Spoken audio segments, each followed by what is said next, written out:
Chapter 764. Someone once said that destruction was always easier than creation, especially when someone had great power. Often, a malicious thought could cause terrible consequences. The scene before his eyes was the best proof of that. Under the lead of the giant fire elemental general, Tavi, thousands of fire elementals rampaged through the underground tomb. They did not let go of any fork in the road or any dark corner. They used their scorching bodies to burn everything that could be burned. Even the gold and silver ornaments buried with the dead were turned into pools of liquid metal under the high temperature. Not knowing whether it was their nature or because they were too excited to come to the material world, Andre seemed to be able to feel the cries of these fire elementals from the depths of their souls through the elemental core in his chest. They were more than happy to set fire to the wooden coffins that had not yet rotted and burn the undead that blocked their way into charred corpses. Humans would probably never understand why burning made the elementals born from the flames so happy. In fact, mages had long since discovered the passion of fire elementals for burning. They had used this characteristic many times to destroy enemy cities or villages. However, they could not control it. They could only retreat immediately after completing the summoning and let the fire elementals do whatever they wanted. Usually, when mages chose to summon helpers, they would rarely choose to summon the fire, water, earth, and wind elementals.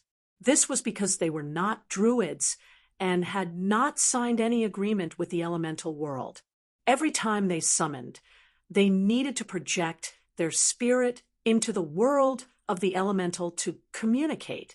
Once the communication failed, the summoned elementals would launch a violent attack on the summoner until the summoner was killed or the elementals themselves were destroyed. Who would summon a monster that wanted to kill them for no reason? Obviously, no mage in their right mind would do that. Compared to elementals that were prone to accidents, they were more willing to summon creatures from another world that would completely obey their orders. It could be said that in the entire continent, there was no one else like Andre who could make an entire army of fire elementals obey his orders.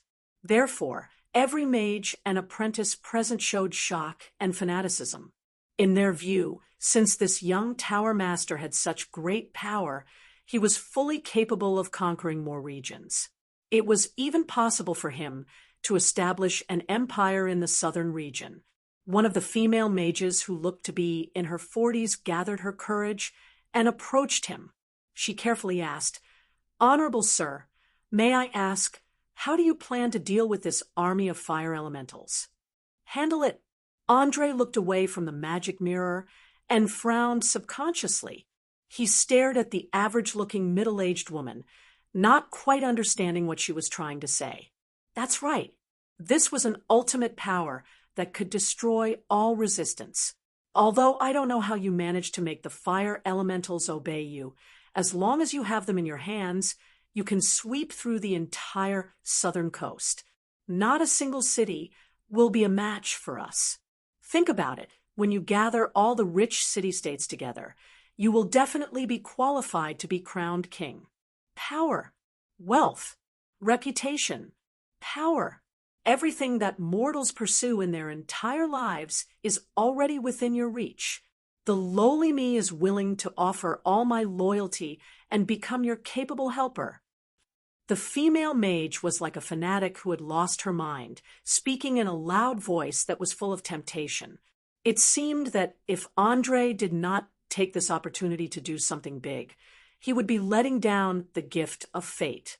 In fact, it wasn't just her.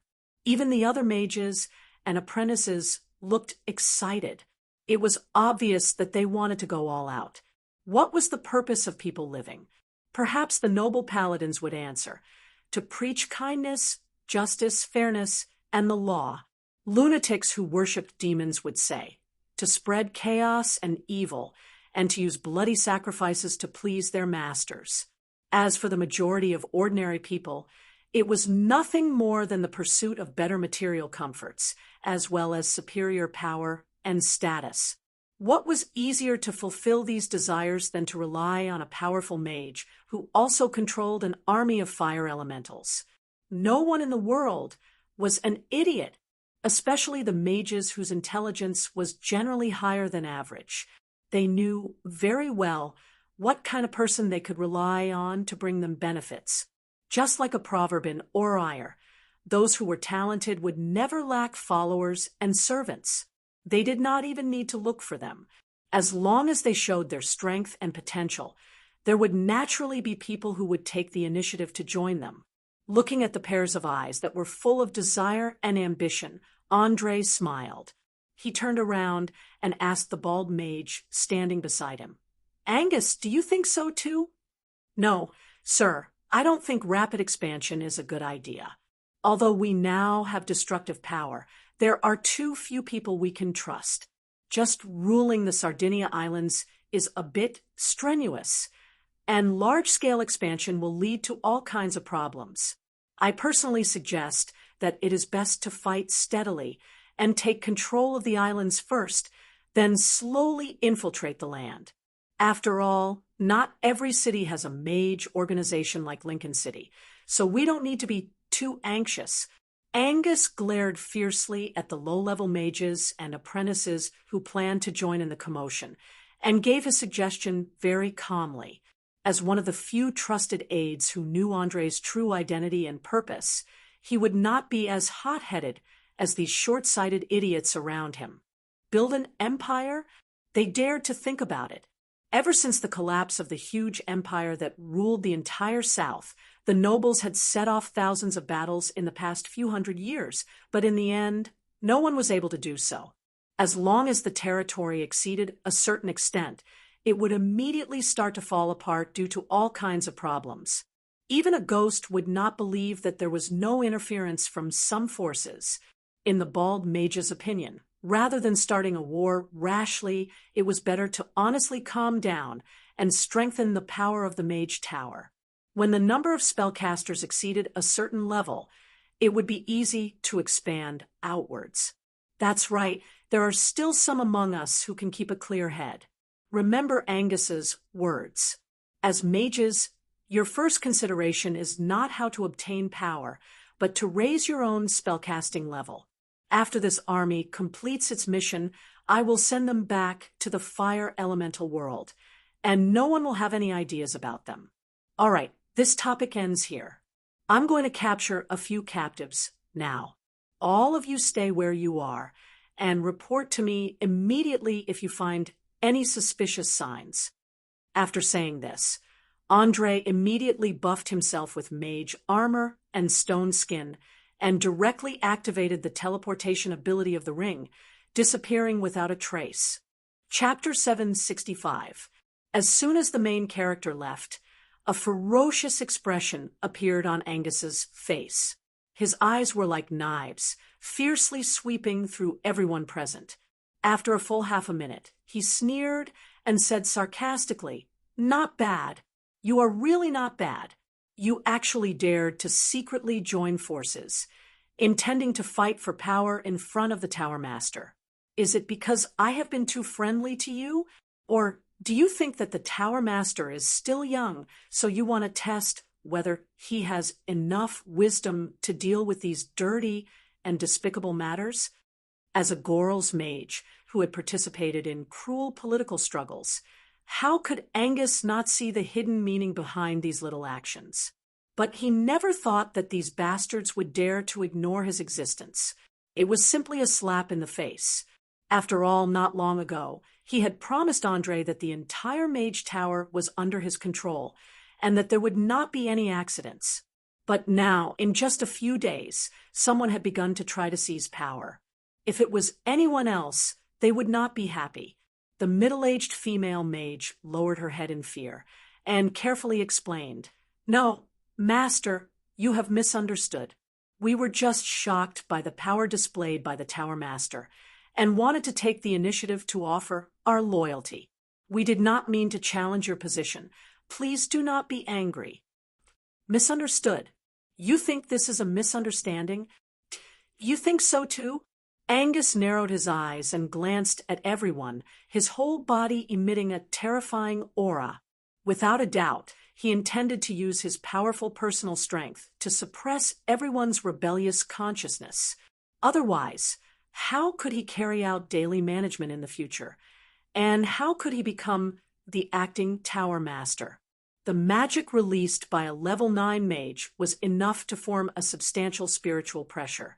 In just a few seconds, some apprentices began to be unable to withstand it, and with a plop, they knelt on the ground. Their pupils rapidly contracted and dilated, and tears and snot flowed down uncontrollably. They looked very miserable. However, the bald mage did not have the slightest bit of pity. After confirming that their mental state was on the verge of collapse, he coldly threatened, "Speak! Who initiated the alliance first? Speak, and I will give him a chance to turn over a new leaf.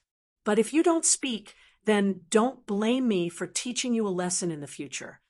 An elven scholar once said that humans were a race that could never be united. As long as the enemy released a little temptation, shameless traitors would immediately appear. Less than 2 minutes after the threat was issued, a 17 or 18-year-old apprentice suddenly raised his head. Suppressing the fear in his heart, he turned his head and looked at the middle-aged female mage. Then he opened his mouth and asked, Master, if I tell you who started the alliance first, will you forgive me and protect me?" "Of course, child. I will constantly pardon your sins, and will also provide you with the convenient conditions to become an official mage. Anyone who wants to harm you or make things difficult for you will become my enemy." Angus's lips curled up slightly as he gave his promise without hesitation. In fact, from the look in the apprentice's eyes just now, he already knew who was behind it. He just wanted to embarrass the other party. After all, there might still be room to maneuver if some things were resolved behind the scenes, but once it was exposed in public, regardless of whether it was the informant or the person involved, there would be an irreconcilable hatred left in their hearts. When the balance was in control in the future, then there would be no one in the entire Mage Tower who could go against Angus's authority. It's Lady Clara. She asked us to unite to fight for and protect our rights. The apprentice gathered his courage and pointed at the ashen-faced female mage, shouting loudly. He didn't realize at all how big of a mistake he had made by doing this. Angus cracked open his mouth, revealing a mouthful of white teeth, and immediately laughed loudly. "Ha ha ha ha! Do you see, my dear Clara, your little tricks are a long way from contending with me. Although I really want to give you a good lesson, considering that the Tower Master is in need of people, I will put it on the account first. Remember, this is the first time, and also the last time. If I find that you can't control your ambition again, then don't blame me for being ruthless." Knowing that she had been utterly defeated, the female mage didn't try to quibble. Biting her lower lip, she placed one hand on her chest and bowed deeply. "I understand. Please don't worry. I have learned my lesson. There won't be a next time." "Very good. I hope you won't break your promise. Now, I will go down to help the Tower Master capture a few captives. All of you stay here and wait for orders. As for the punishment, everyone will be informed when we return to the Wizard Tower. You must be punished if you make a mistake. This is my rule, and also the rule of the Wizard Tower in the future." After saying that, Angus waved his hand and went straight into the entrance of the underground tomb. He was very clear that any spellcaster's organization couldn't avoid power struggles. What he needed to do was to keep up with Andre's footsteps as much as possible. This way, he would never have to worry about being replaced by anyone. At the same time, Andre, who had entered the depths of the tomb, was advancing slowly behind the fire elemental army. He was completely unaware that after he left, a power struggle had broken out above. Of course, even if he knew, he probably wouldn't interfere. Survival of the fittest was the law of nature. The weak would be eliminated, and only the strong could survive. If Angus couldn't even handle such a small matter, he would abandon him without hesitation and replace him with a new successor. Perhaps it sounded cruel and heartless, but this was the true way of thinking of a superior. If a useless person was allowed to stay in an important position, not only would he harm himself, but he would also be irresponsible to the entire organization. Through the dark vision, Andre advanced in the tunnel that emitted a burnt smell. Along the way, he saw a large number of unknown black objects. There was a small group of ghouls with tenacious vitality that were not completely dead yet. They could still let out a soft cry when they accidentally touched them. Just as he was about to take out his rapier to finish them off, he suddenly heard a slight rustling sound from the left tunnel, as if something was crawling on the ground. He didn't dare to be negligent, and immediately summoned his magic pet, Small Eye. He instructed through the soul connection, "Be careful and alert. Once you find traces of the enemy, attack immediately." Small Eye of Pearl shook its flexible stalks and quickly turned on a 360-degree surveillance mode. Even if it was a monster that crawled out from the soil, it would be discovered at the first moment. Rustle, rustle, rustle. Rustle, rustle, rustle. As he got closer to the target, the sound became clearer and clearer. Especially in the deathly silent environment, the sound made him feel uncomfortable all over. Goosebumps covered the surface of his skin in just a few seconds. Chapter 766. Damn it! What on earth is making that sound? It's even more inhumane than using fingernails to scratch on a blackboard.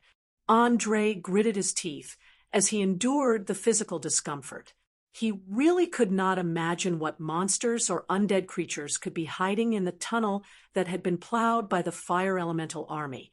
Wherever the terrifyingly high-temperature flames passed, even the rats and insects hiding in the cave did not survive. Normally, there should not be any fish that escaped the net. However, just as he turned the corner, a sense of danger suddenly rose in his heart, and he immediately jumped back out of habit. But as soon as his feet left the ground, he suddenly saw a sharp white bone piercing out from the ground, directly hitting his chest. Fortunately, he had the double protection of the mage armor and the stone skin spell. Otherwise, this would have been enough to pierce his heart and cause fatal damage. Of course, the current situation was not any better. Although the piercing damage was blocked, the huge force sent Andre flying. He slid back more than 10 meters and crashed heavily into the stone wall, spitting out a mouthful of blood. The bone that had succeeded in its sneak attack had no intention of stopping. It quickly dug up the soil that was buried in its body, revealing a hideous and terrifying body. This was a giant monster that was 4 meters tall and more than 2 meters wide. Its entire body was pieced together by countless bones. The bones were connected by dark, red muscles.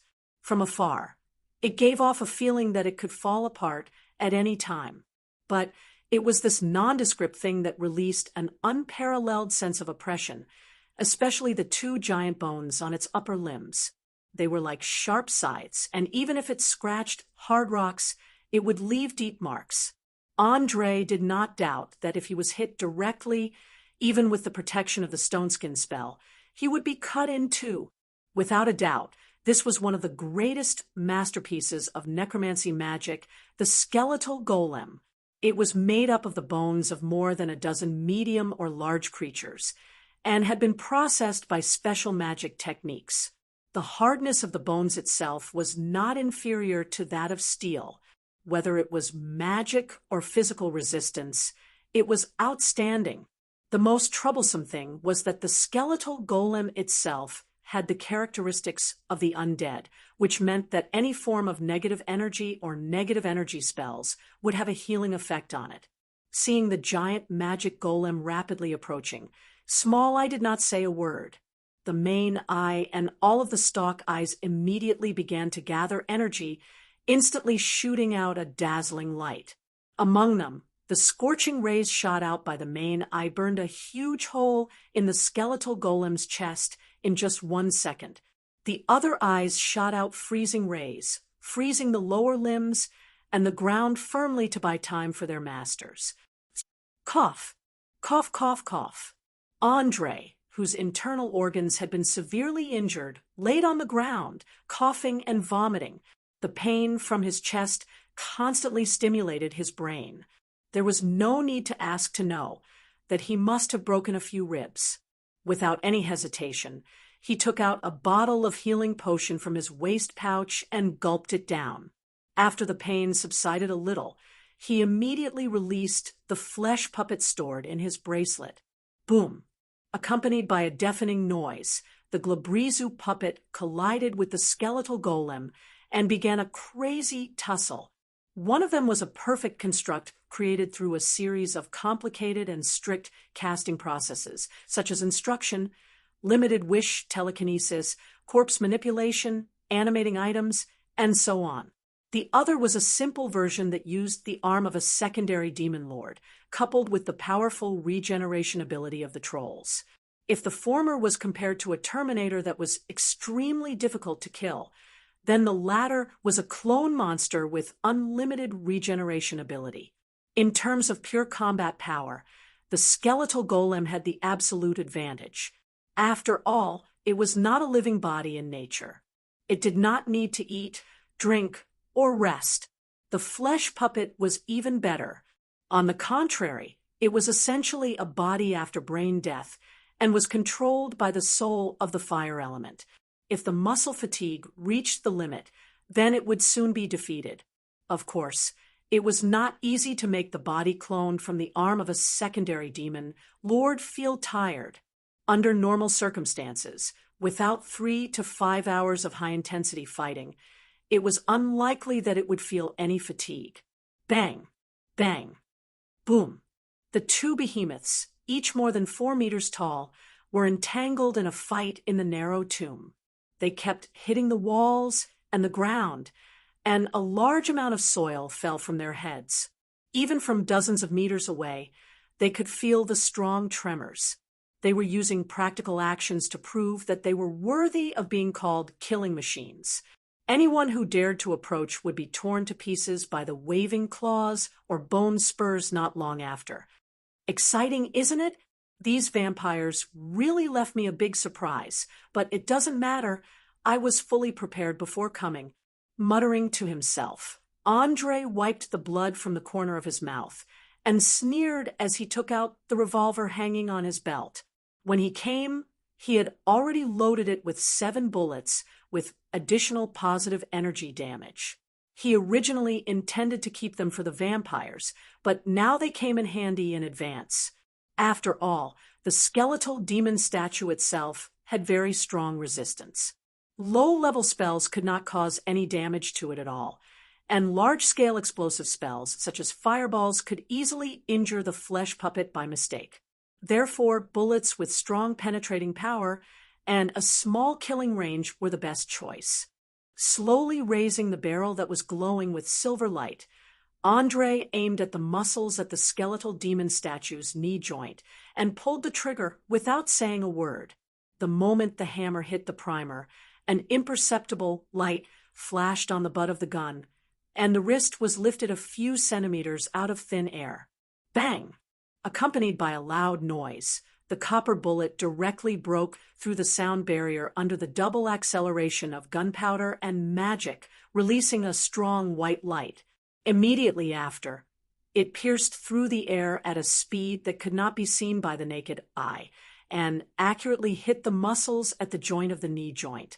The huge impact tore the fibrous connective tissue apart, and the released positive energy quickly nibbled away at the surrounding negative energy, causing the huge skeletal demon statue to slow down for a few seconds. Taking advantage of this opportunity, the flesh puppet pounced forward, grabbed the calf, and tore it forcefully. In a few moments, one of the calves was pulled off. At the same time, A row of values appeared in Andre's vision. Target hit. 25 points of penetrating damage to the skeletal demon statue, and 15 points of magic damage. Target's lower limbs are fractured, crippled. Note, although the fractured bones cannot be reconnected in a short period of time, they can still pose a certain threat. Chapter 767. A threat. After reading all the information, Andre subconsciously glanced at the leg bone that had fallen beside him, trying to figure out how a bone could pose a threat to him. But he really didn't know until he saw it. He was shocked. The bone that was as thick as an adult seemed to have a life of its own. It quickly drilled into the ground and disappeared without a trace in the blink of an eye. Damn it! I suddenly have a bad feeling. Andre gritted his teeth and cursed. He hurriedly ran to a slightly more spacious area and stared at the ground around him. After the deep lesson, a few minutes ago, he didn't think that the bone had drilled into the ground to escape. Facts had proven that no matter the situation, it was always right to be careful. Just as the flesh puppet was about to follow up with another attack, Andre suddenly felt a slight tremor under his feet. He didn't dare to be careless.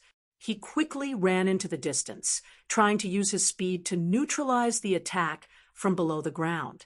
After all, air resistance was always much smaller than soil. No matter how fast a bone could travel underground, it couldn't keep up with a human running at full speed. But unfortunately, the attack this time was completely different from the previous one. Dozens of identical thigh bones sprang up from the ground like bamboo shoots after the rain, firmly isolating the area within a radius of 10 meters, forming a solid bone prison. Looking at the cage that surrounded him, Andre was dumbfounded. He subconsciously poked it with his thin sword and found that its hardness was almost the same as steel. Unless he smashed it with a hammer, it was simply wishful thinking to destroy the internal structure. Unbelievable! Not only could this bone split and replicate itself, it could also ensure that it was exactly the same hardness. What happened to the conservation of matter? Where did the calcium needed for the splitting and replication process come from? As a series of unexplainable questions began to reverberate in his mind, Andre actually became distracted in the middle of the battle. Even though he was gradually getting used to not being able to use the knowledge he learned in his previous life to understand magic, the scene in front of him still had a huge impact on his inherent worldview.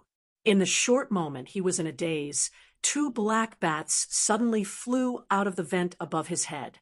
They swooped down at a speed of more than 50 meters per second. With the advantage of their small size, they easily passed through the gaps between the bones and landed steadily on the ground. They quickly transformed and revealed their original appearance in the blink of an eye. Obviously, they were not real bats, but vampires who could transform into bats at will. After the 2 transformed, they immediately waved their sharp claws and attacked from both sides, trying to capture Andre before he could react. It had to be said that they had indeed chosen the perfect timing. If it had been an ordinary spellcaster, it would have been inevitable that they would have lost sight of one thing under the pincer attack. However, Andre had never been an ordinary mage. To be more precise, he had never relied too much on the power of arcane spells. Just as the 2 vampires stepped into the perimeter, he suddenly came back to his senses, raised his revolver, and pulled the trigger at one of the unlucky vampires. In the next second, bang, accompanied by a loud noise and sparks, the bullet filled with positive energy was like a hammer as it slammed into Vampire's chest.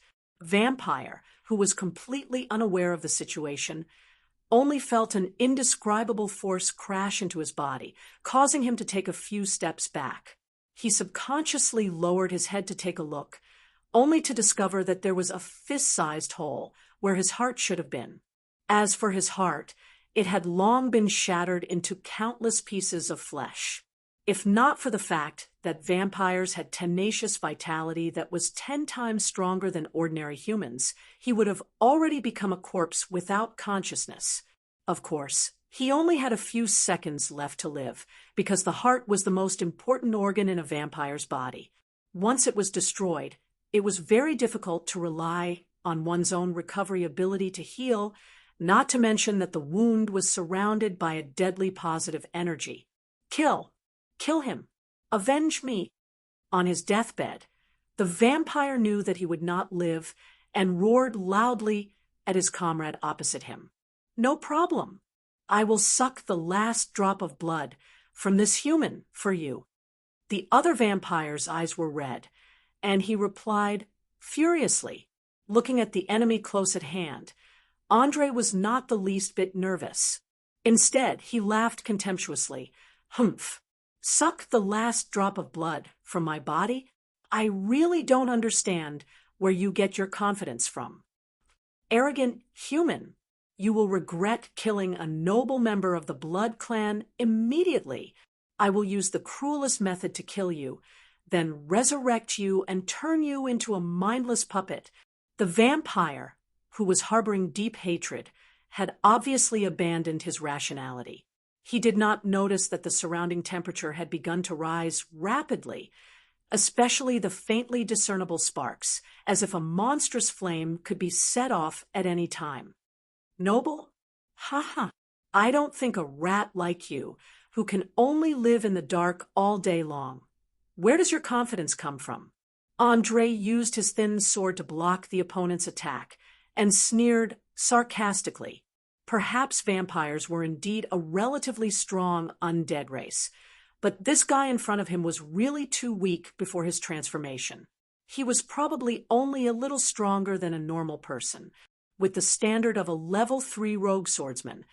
Andre dealt with him effortlessly, coupled with the agility and speed of the Johannes Sex Twilight swordsmanship. In just a few rounds, he left 6 half-inch deep wounds on the enemy's body.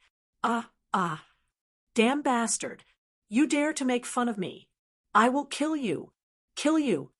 As the wounds on his body continued to increase, the newborn vampire sensed Andre's contemptuous attitude. He completely gave up on defense, as if he had gone mad, attempting to exchange injuries for a life. Anyway, to a vampire, being pierced a few times was not fatal. A few mouthfuls of blood would allow him to recover to his original state. But unfortunately, some gaps could not be closed by risking one's life. The corner of Andre's mouth rose slightly, and a trace of undetectable playfulness flashed past his eyes. He suddenly raised his thin sword, and with a puff, pierced the ligament of the opponent's left shoulder. At the same time, with his left leg as the axis, he made a 180-degree turn, and his right leg was like a whip, ruthlessly kicking the hamstring. The vampire, who did not expect this move, instantly lost his balance and fell to the ground with a plop. As Aurare's battle techniques focused on the stability of the lower body, and his attacks were all dependent on the weapon in his hand, almost no one would use their legs to attack. But Andre understood that the strength of the legs was 3 to 6 times that of the arms. Many times, a kick could bring about unexpected results. Of course, it was different from the fancy kicks in the movies. His kicks would never exceed the knee. Otherwise, once the enemy grasped the opportunity, the consequences would be unimaginable. Chapter 768. The vampire who fell heavily to the ground was only a little dizzy, but he did not suffer any serious injuries. In order to avoid the possible follow-up attacks, he did not hesitate to turn his body into a gaseous state. Seeing the white mist appearing in front of him again, Andre immediately let out a cold laugh. He turned his hand that was holding the sword into an elemental state and held the mist in his hand. Idiot! Didn't your master warn you to never show your innate ability in front of a mage again and again? Perhaps to a warrior or a thief, spiritualization is a difficult thing to deal with, but mages have thousands of ways to make you feel pain even if you turn into a spirit. As these words came out of his mouth, the blazing flame on his palm suddenly rose up by a foot, directly enveloping the white mist. After just 2 seconds, be asterisk starred. I'm going to suck your blood dry. I'm going to tear your soul apart. The pitiful vampire could no longer endure the horrifying heat. He turned back from his spirit state and fell to the ground, desperately rolling and cursing, trying to reduce the intense pain he was suffering. The skin on his whole body had been burned red. If not for the negative energy protecting him, he would have been a charred corpse by now. Looking at the miserable state of his enemy, Andre extinguished the flame in his hand and pulled out the thin sword again. He said calmly, "Sorry, I'm afraid you can't do that." As soon as he finished his words, his sword was like a cold light, instantly piercing into the vampire's armpit. At the same time, his wrist flicked upwards, and the thin, sharp blade cut through the cracks between the bones, easily cutting off the vampire's entire arm from the shoulder. Following that, he used the exact same method to amputate the other arm and 2 lower legs. The entire process was as smooth as flowing water. He didn't encounter the slightest bit of obstruction. Without a doubt, this was one of the ultimate techniques of the Twilight Sword style of Johannes' school, Fischer. It was said that the master of swordsmanship, Johannes Richard Turner, had killed more than 5 digits of lives before he created this sword technique in his middle age. Only crazy killing could give him such a deep understanding of the joints of various creatures. If an ordinary warrior wanted to learn it, he would have to kill the enemy desperately and summarize the experience from actual combat. It was just like how medical progress required a large number of dissecting corpses.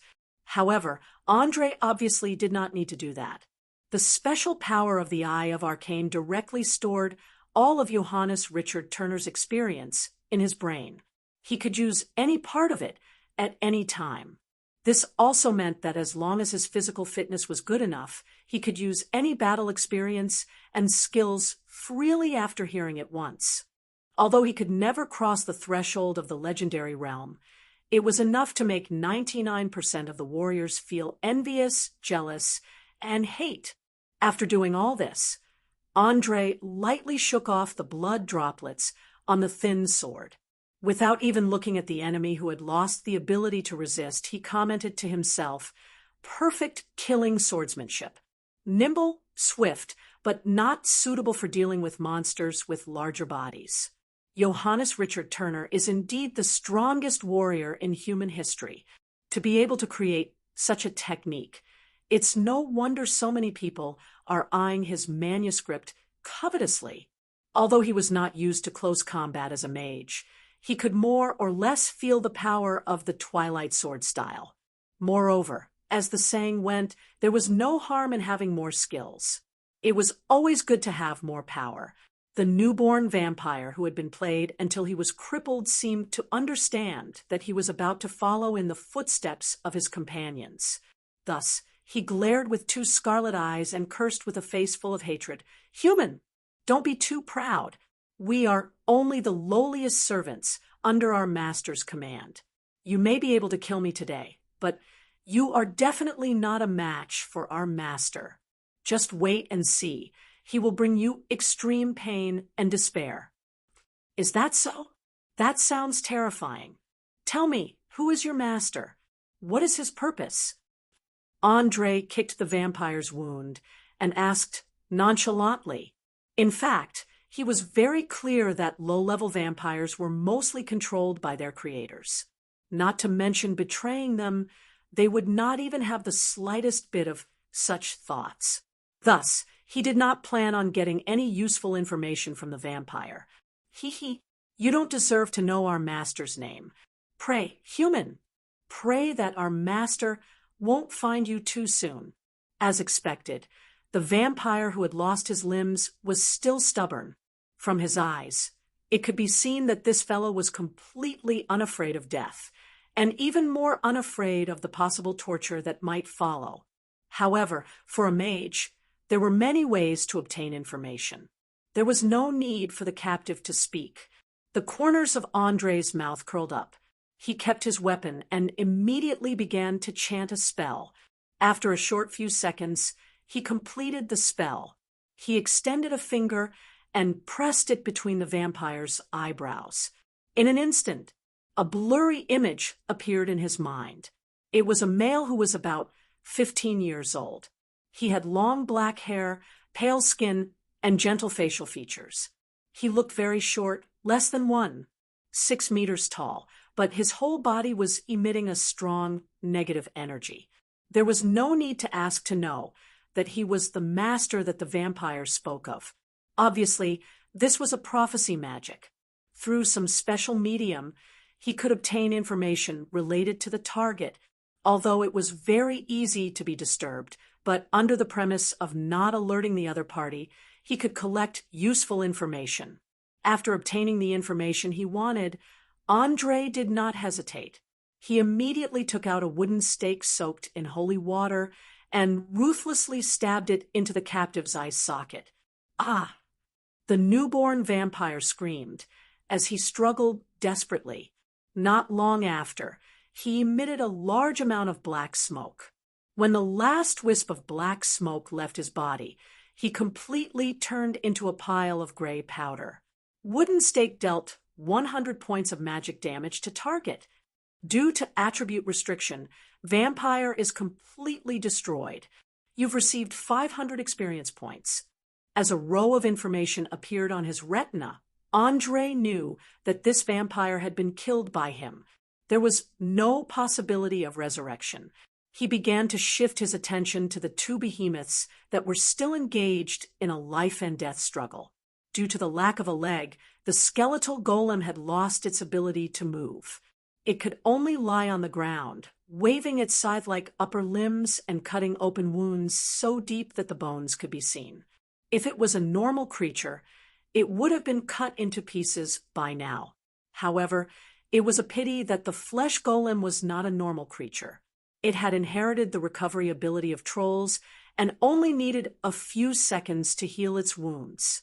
Therefore, if there was no external interference, it would be difficult to determine the victor between the two. Chapter 769. Asterisk bang. Boom. Bang. Asterisk. Watching the two giant golems fight with their fists on flesh and blood, Andre didn't feel the slightest bit of excitement. Instead, he felt rather bored. That's right. He was bored. Due to using elemental life forms with lower intelligence as the core of control, and the fact that they didn't feel pain, the golems didn't have any technique to speak of in battle. They simply relied on their height and weight advantage to raise their fists and smash downwards. If a normal person was hit head-on, they would immediately turn into a bloody patty. As for dodging, well, you couldn't expect a rock or iron lump that was generally more than 3 meters tall or even 4 to 5 meters tall, and weighed tons to jump around like a monkey, not to mention that it didn't matter even if they were hit a few times. Of course, not all golems were so clumsy. For example, shade steel golems that could completely hide themselves in the dark to launch sneak attacks, strangling golems that could strangle intruders to death or play with the art of binding, and gargoyles that disguised themselves as statues. They were all golems that could execute specific tactics. It was said that there was a powerful spell called Golem Activation, which could bestow souls on golems, allowing them to learn and think like humans. Unfortunately, these golems had very high requirements for the spellcaster. Usually, one had to be at least level 12 to be able to create them, and Golem Activation was a level 9 spell. Just like the books say, the path of magic is long and arduous. I wonder when I'll be able to make these blockheads smarter. After complaining about the golem's intelligence, Andre immediately used the teleportation ring to escape from the bone prison. He raised his hand and snapped his fingers. Upon receiving the order, the flesh golem immediately punched the skeletal golem. Taking advantage of the fact that the golem had yet to react, it quickly retreated. In just a few seconds, it had successfully returned to its creator's side.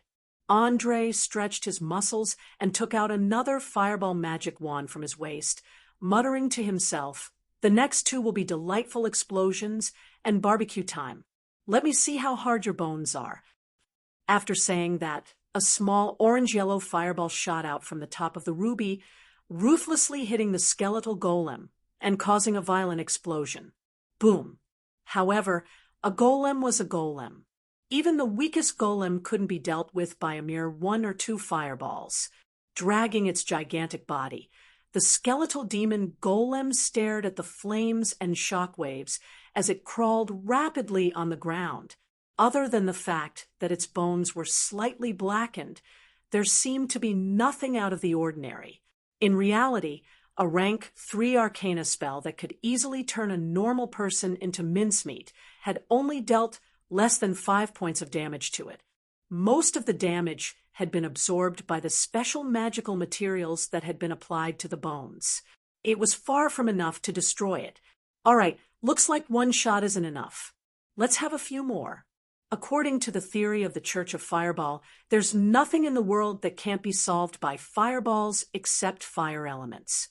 The only difference is whether you have enough fireballs and whether they're powerful enough.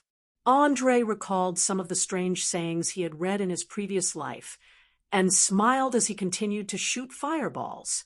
Following a series of violent explosions, the components of the scales in the bones quickly became active. Not long after, a layer of light blue flames appeared on the skeletal demon golem. But even so, it still didn't lose its ability to move. Seeing that the gigantic skeleton was getting closer and closer to him, Andre had the flesh puppet beside him rush forward while he put away his magic wand. His hands danced quickly as he entered a spellcasting state. Having received the order, the flesh puppet didn't hesitate. It used its thick and strong claws to hold the skeletal demon golem in place. Even though the flames had already begun to burn its skin, it didn't let go. Taking advantage of these precious few seconds, Andre finally completed the spell at hand. He opened his arms and released a rank 4 spell, Ice Storm. In an instant, a large amount of fist-sized hailstones suddenly fell from the top of his head. They were fast and vicious. With him as the center, the area within a radius of 10 meters was completely covered. Crackling sounds could be heard continuously. Perhaps under normal circumstances, a mere ice storm wouldn't be enough to damage the bones that were harder than steel. But now, severe cracks began to appear on the skeletal demon golem that had been hit by the hailstones. The flesh puppet pulled harder, and a series of cracking sounds immediately rang out. Seeing the masterpiece of necromancy worth more than 100,000 gold coins being torn to pieces in front of him, Andre's face revealed a trace of amusement. He muttered softly, "I didn't expect that thermal expansion and contraction would work on a demon golem. It seems that magic isn't omnipotent." There was no doubt that the cracks on the skeletal demon golem's body did not appear randomly. They were first baked under the high temperature of the fireball, then cooled rapidly under the impact of the hailstones, forming a thermal contraction reaction. It was well known that bones were not benign conductors of heat. Therefore, when the inside expanded with heat and the outside contracted with cold, there would be a mutual repulsive force, causing the internal structure to change. Obviously, this very simple physical knowledge had a huge effect at this moment. If one wanted to completely destroy a skeletal demon golem with magic or physical attacks, it would probably take at least dozens of level 3 to level 5 spells, or at least 100 hits with a +2 enchanted weapon. But looking at it now, it had easily solved the problem with just a few fireballs and an ice storm. You have successfully destroyed a skeletal demon golem. You have received 5,000 EXP. This is the first construct you have destroyed with your own strength. You have been randomly rewarded with a magic item. Congratulations! You have received a pair of Sharana's white stockings. Looking at the information that quickly appeared in his retina, Andre suddenly felt something in his hand. He looked down and found that it was a pair of white garter stockings.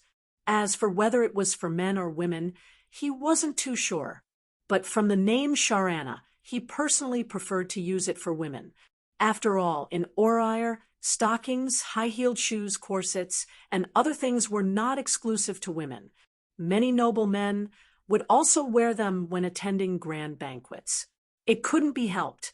Whether it was on Earth or in this world full of supernatural powers, there would always be a group of people who stood at the forefront of the so-called fashion trends. Their aesthetic standards were usually very strange, and they only wanted the strangest, not the most beautiful, so Andre had long been used to it. Of course, the enchantment of this pair of white stockings was still pretty good. It could increase the wearer's dexterity by 2 and increase their movement speed by 30%.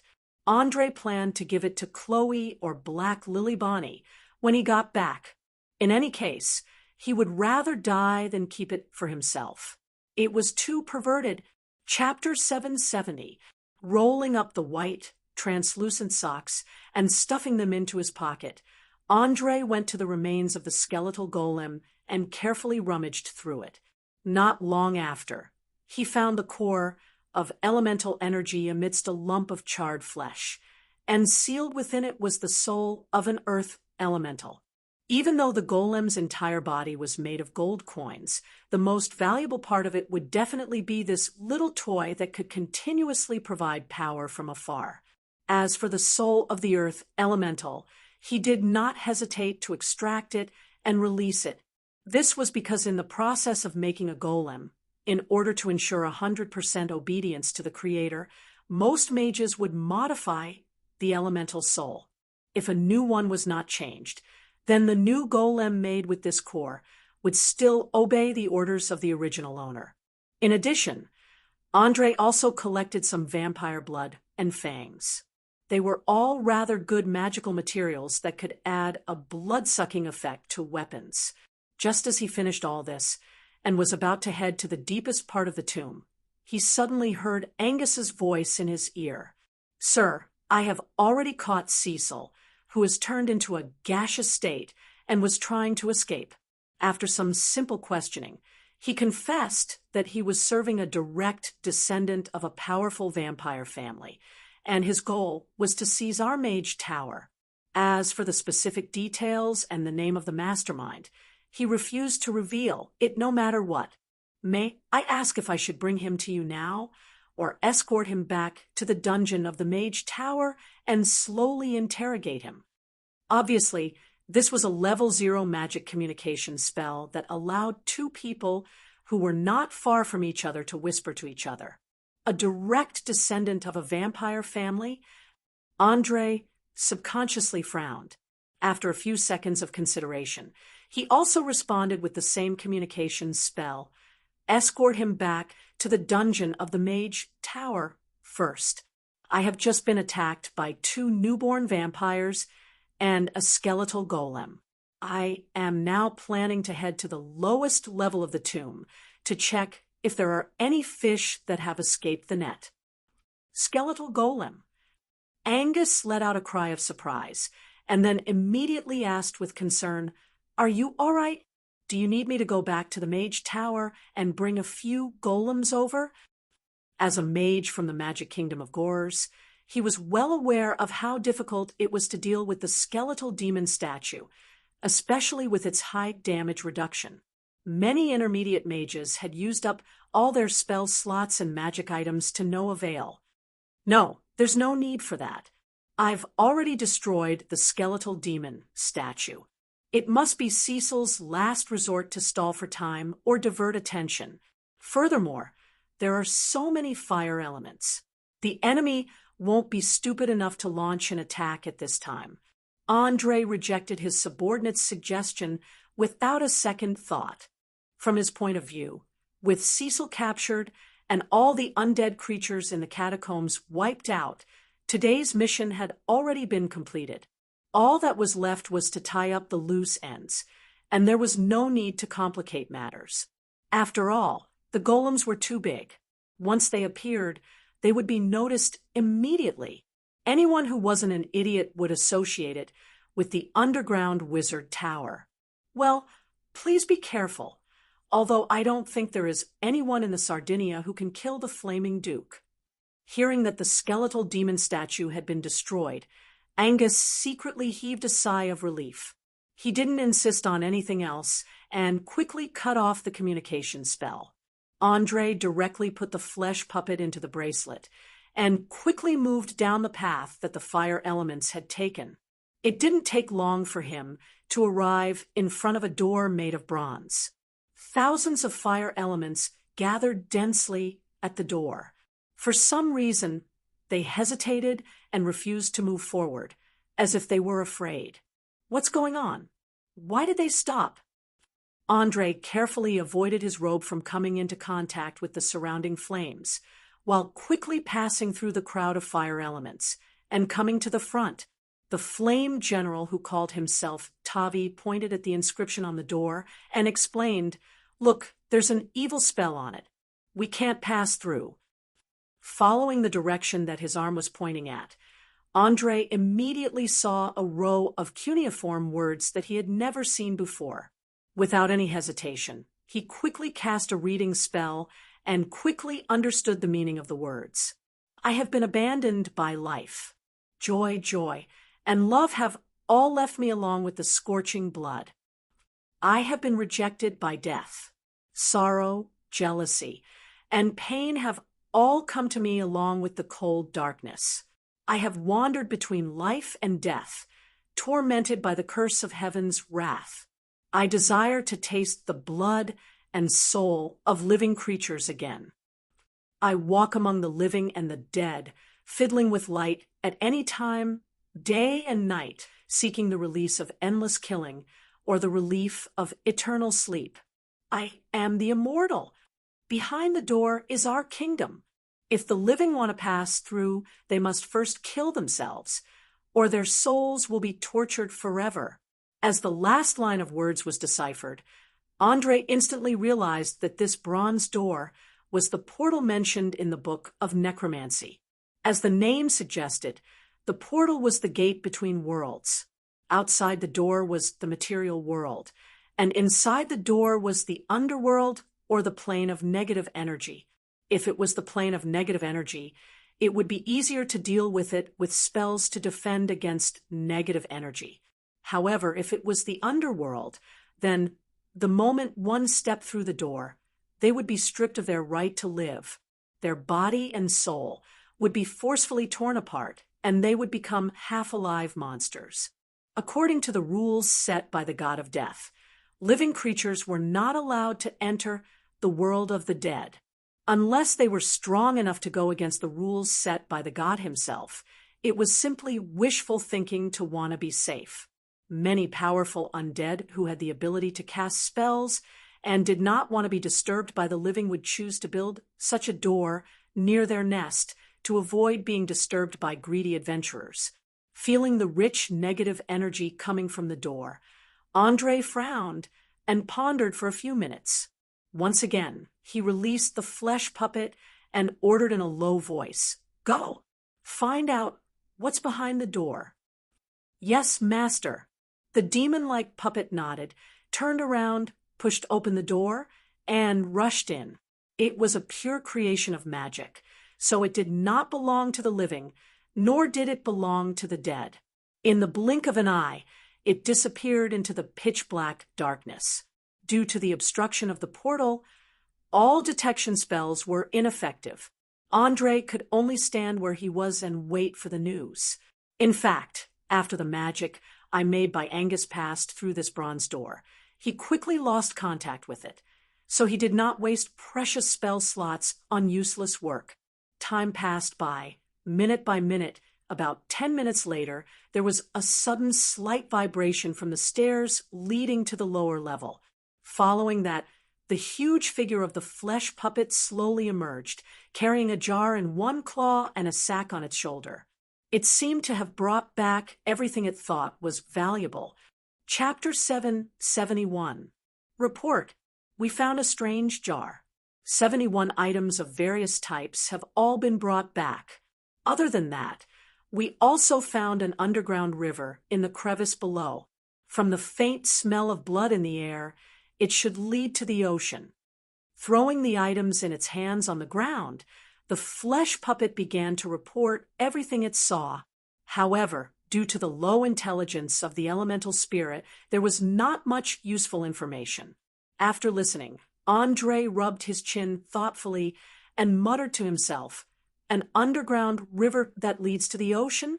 Interesting. If there is such a way to escape, why would Cecil take the risk of being caught?"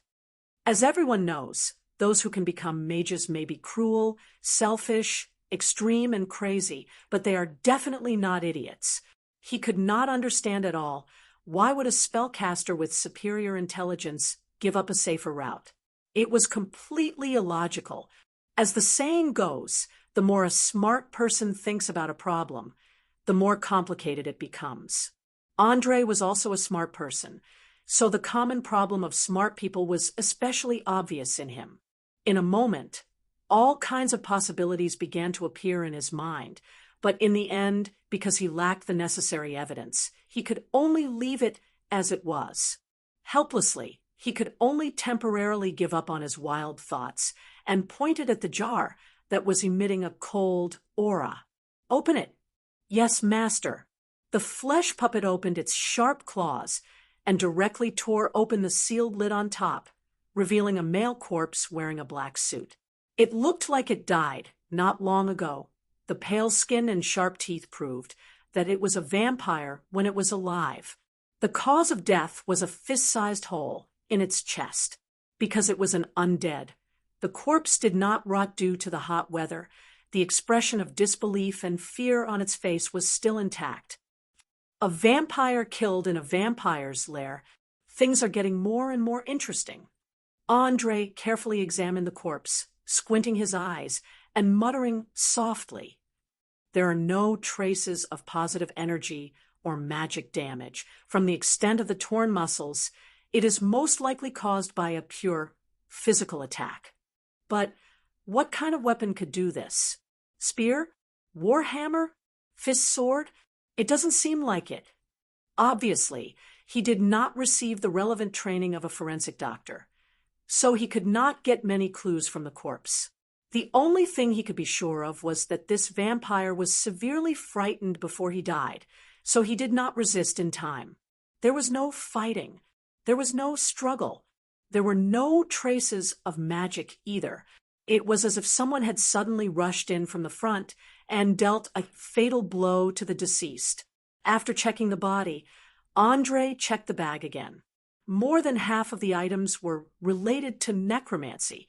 For example, there were specially treated bones, organs, and embryos soaked in preservative liquid, a bag of lens formed after human eyes, dried up bone powder used in spellcasting, a string of evil magic items made from the brains of newborn babies. In short, after a normal person saw it, they would immediately start vomiting. Fortunately, Andre's nerves were strong enough. He reluctantly identified the items one by one and finally took out a strange black book from the bottom of the bag. Out of caution, he did not open it immediately. Instead, he lifted the blindfold slightly and used the detection ability of his left eye to examine it. Soon, he obtained detailed information. Mysteries of the Undead, Volume 1, a textbook written by the famous necromancer Chavez. It records in detail the creation and transformation methods of various low-level undead creatures. Even a level 1 mage can create low-level undead creatures, such as skeletons and ghouls according to their needs. Note, this book is written in human skin. Anyone who attempts to study it will automatically become a member of the evil camp. Human skin? Damn it! Andre cursed in a low voice and hurriedly threw the whole book into the sack, with no intention of opening it. Seeing that he could not find any more valuable clues, he made a prompt decision and said to the giant fire elemental waiting by the side, "Tavi, this time's mission is completed. You can take the soldiers back to the fire elemental plane through the portal.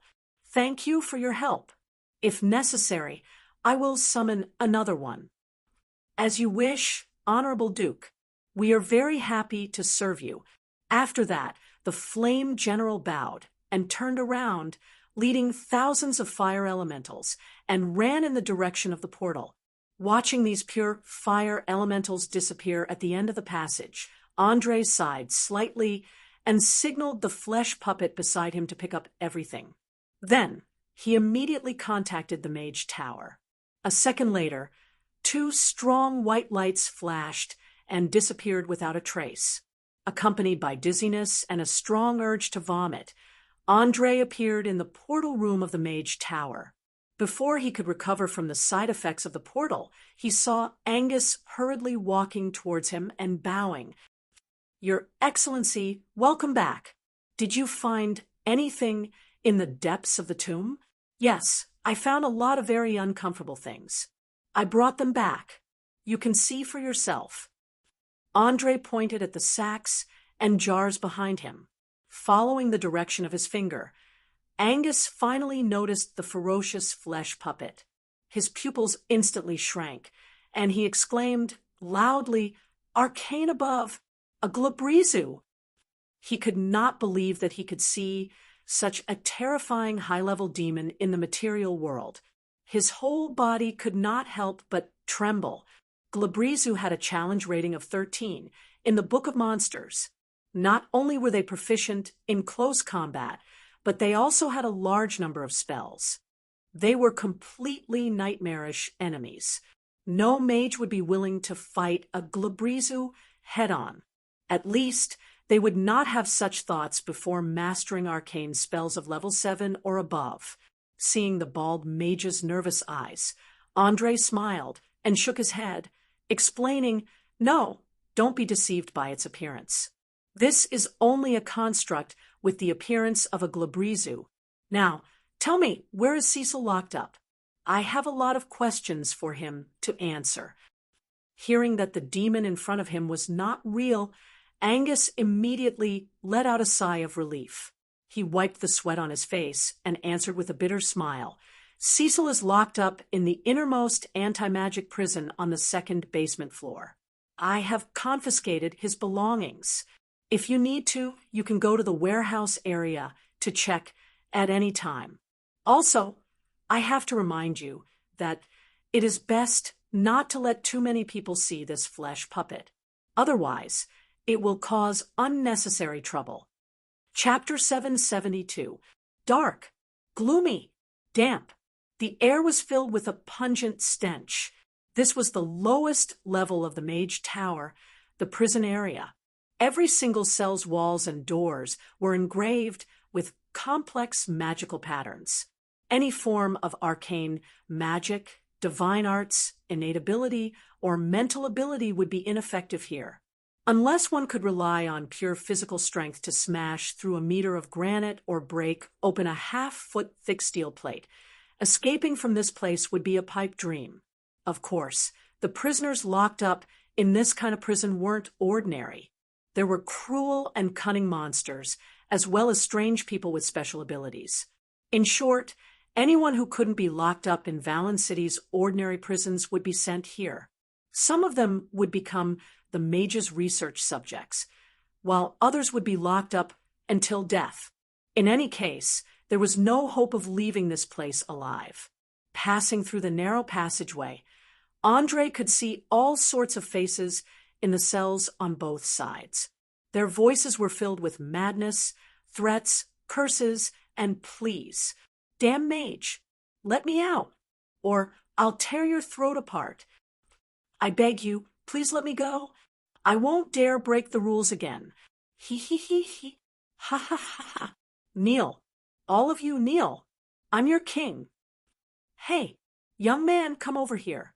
I can let you taste the joys of being a man. Food. Give me something to eat. I'm about to starve to death." Andre turned a deaf ear to the noise that filled his ears and quickly searched for his target. He wasn't an idiot who didn't use his brain, nor did he have the heart of a saint. Ignoring the fact that the people locked up here weren't innocent, just the current state of their hearts was enough to make him vigilant. Only the heavens knew what kind of chaos this group of lunatics would cause if they were released. Very quickly, Andre saw Cecil sitting alone in the corner of the innermost cell. For some reason, Cecil seemed to be extremely nervous.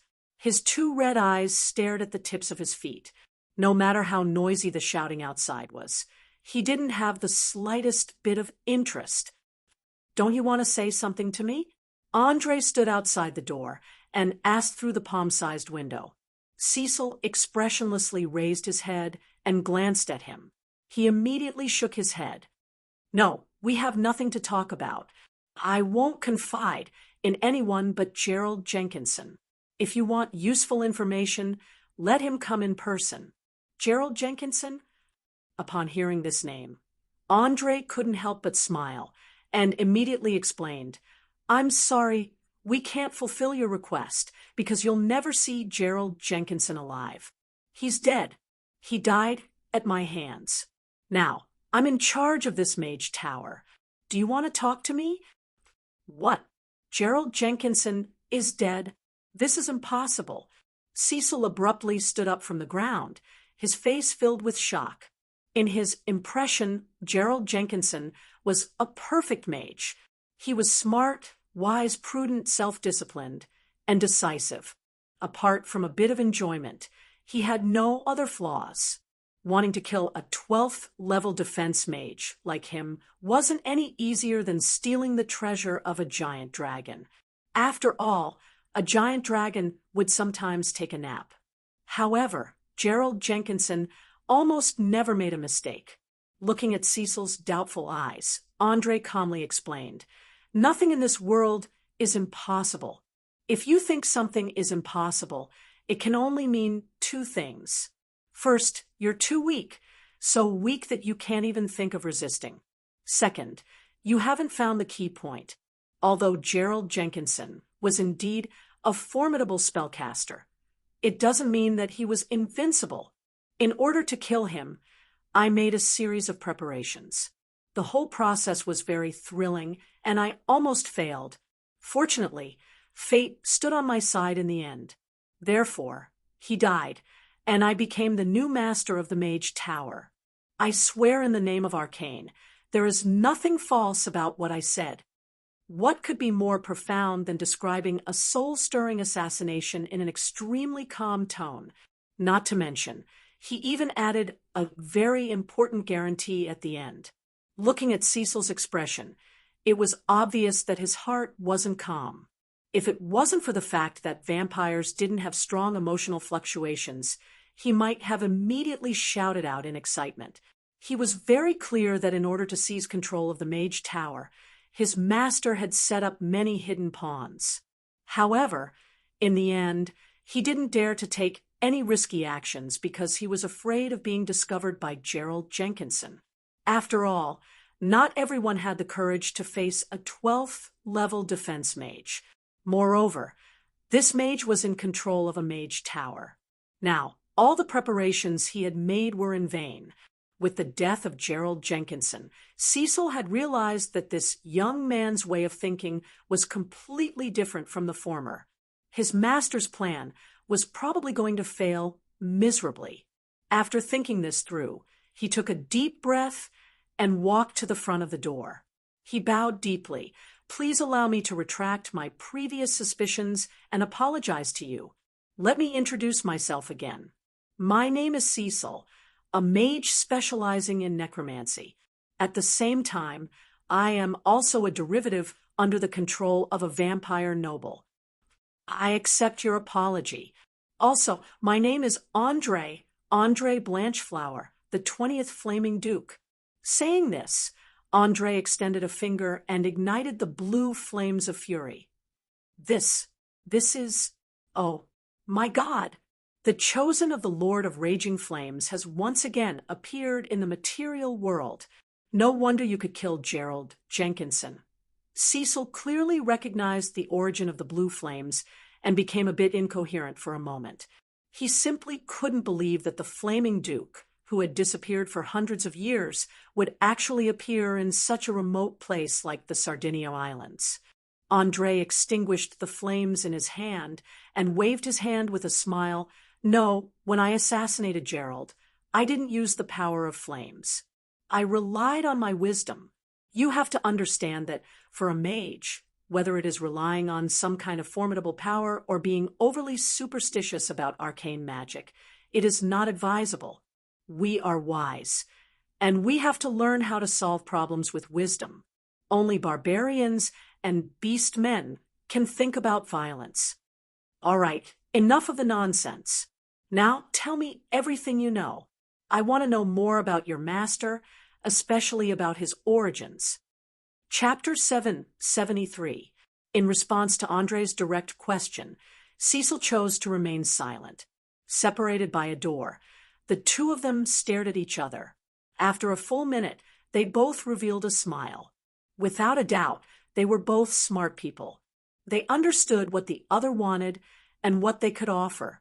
But before that, they had to test each other's bottom line and try their best to obtain the best conditions for themselves.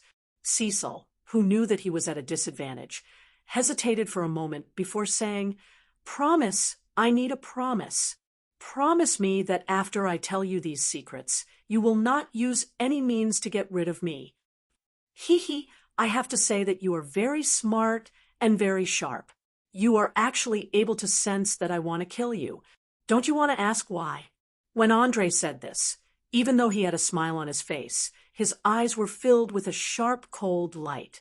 As a person who kept to his bottom line, he would never forget the crazy human experiments, let alone the children who were turned into monsters by the drugs. In fact, from the beginning, he had no intention of letting Cecil go. No matter how much useful information the other party provided, no matter how valuable his performance was, he would not be able to escape the fate of death. The thick killing intent caused the surrounding temperature to drop. Cecil did not doubt that if he could not convince this young man, then death would immediately befall him. Perhaps this was not the first time he faced the threat of death, but it was definitely the most dangerous one. In the underground prison of the Mage Tower, he did not have the ability to resist. With just a few wooden stakes and a small bottle of holy water, his seemingly tenacious vampire physique would immediately turn into a pile of gray powder. No living being would not fear death.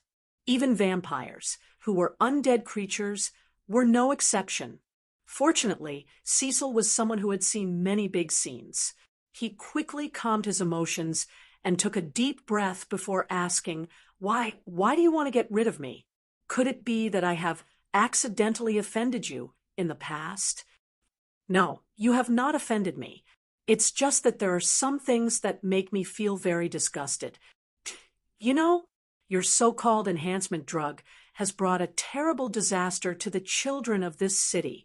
Under the effects of the drug, they have completely lost their rationality and humanity, turning into beasts that only know how to eat the corpses of their own kind. In the past few decades, at least thousands of children have died directly or indirectly at your hands. Don't such sins need to be repaid with one's life? Although I'm not a messenger of justice, I'm very willing to seek justice for those children who died in vain. Therefore, you must die. The only difference is whether you die a quick death or after experiencing extreme pain. Andre didn't hide the hatred in his eyes. He directly spoke out the wish that had been hidden in his heart for a long time. No matter who it was, there would always be a little bit of persistence in their life. Some people would show that they cared for their loved ones in every possible way. There were also people who would do anything for their loved ones. Even villains who killed without batting an eyelid would leave a small piece of pure land in their hearts. Once someone touched this piece of pure land, they would very likely wake up and return to the good side. Human nature was so complicated that even the gods sighed at the fickleness of humans. As a transmigrator, when Andre had just arrived in this world, he had personally experienced nature's harshest and cruelest survival of the fittest. He had led dozens of children, ranging from 13 years old to 7 years old, through the cold and barren Black Forest. The threat of death was everywhere. Although he had successfully brought all of these children back to Lonely Mountain Town alive, It had left a deep impression in his heart. Every time he saw someone do something to the children, he would immediately feel an uncontrollable rage. Obviously, to Andre, this was a taboo. Anyone who touched this taboo would have to suffer his revenge. No one was an exception. Cecil was stunned. He couldn't believe that the other party wanted to kill him for this reason.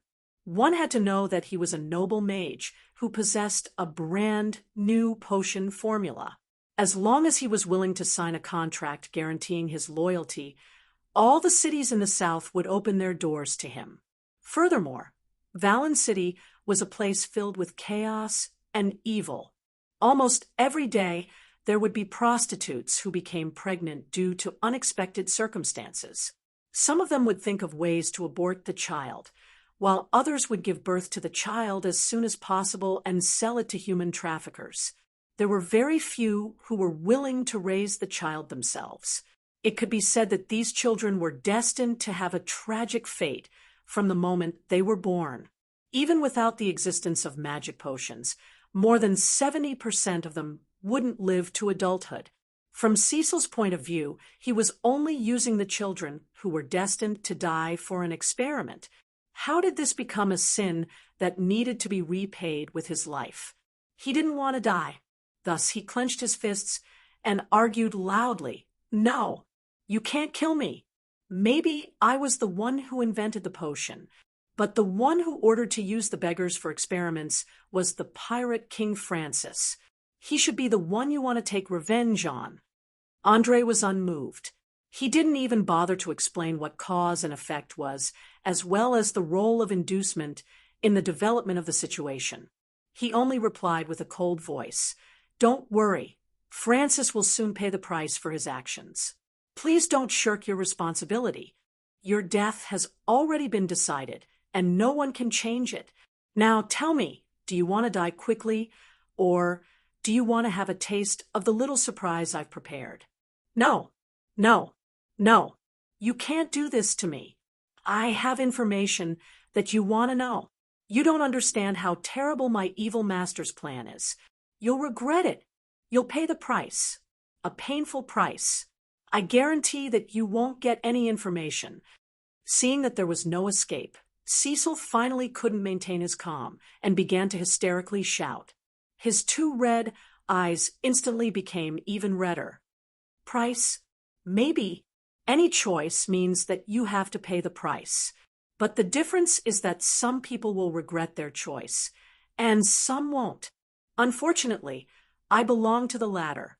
When I made this decision, I was already prepared to pay the price. But the question is, are you ready? Also, I don't think that your mouth can withstand torture." As soon as he finished speaking, Andre suddenly took out a key from his body and directly opened the cell door. He kicked Cecil, who was in a state of collapse, to the ground.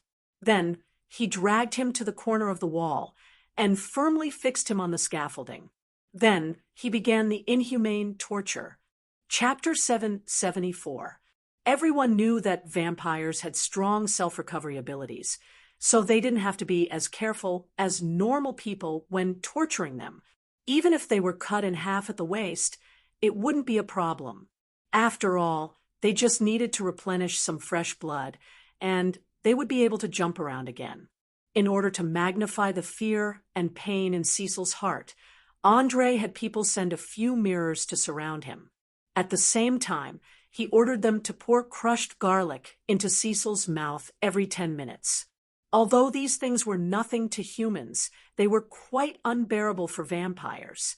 The mirror was able to keep them in a tense and sensitive state, while the smashed garlic was equivalent to feeding feces. After a few rounds, Cecil was unable to hold on any longer. Furthermore, there was an odd job worker beside him who was constantly stabbing him with a red-hot, snake-shaped dagger. Cecil's expression was extremely distorted as he endured the intense pain and shouted, "Stop! Stop! I'll talk. I'm willing to tell you everything I know." Unfortunately, Andre didn't believe that he could obtain true information. He only laughed in disdain and ridiculed. "Oh, so fast. It's only been half an hour since the beginning. Is your perseverance only at this level? You even said that you wanted to use fake information to fool me? Sorry, I don't want to ask anything at this moment. I only want to hear your screams and wails." After saying that, he waved his hand at the servant who was still in a daze. "Don't stop. Continue." "It's my pleasure, respected Tower Master."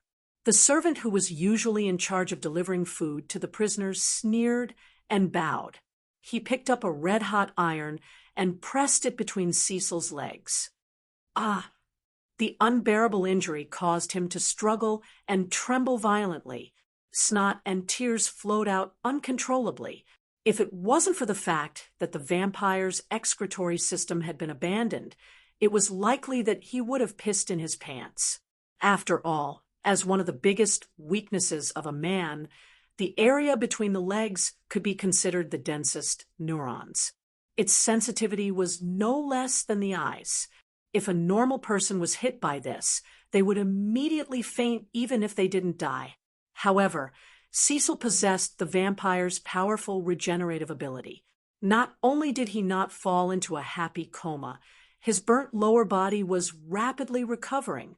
This meant that as long as he didn't die, he would have to experience the torture of having his lower body cooked. Sometimes, having a strong recovery ability was not a good thing. Instead, it was the beginning of endless pain. Cry, scream, using your lowly performance to please the great Tower Master. Ha ha ha. The handyman, who looked to be in his early 50s, laughed like a crow with a hoarse voice. It was obvious that he enjoyed torturing others.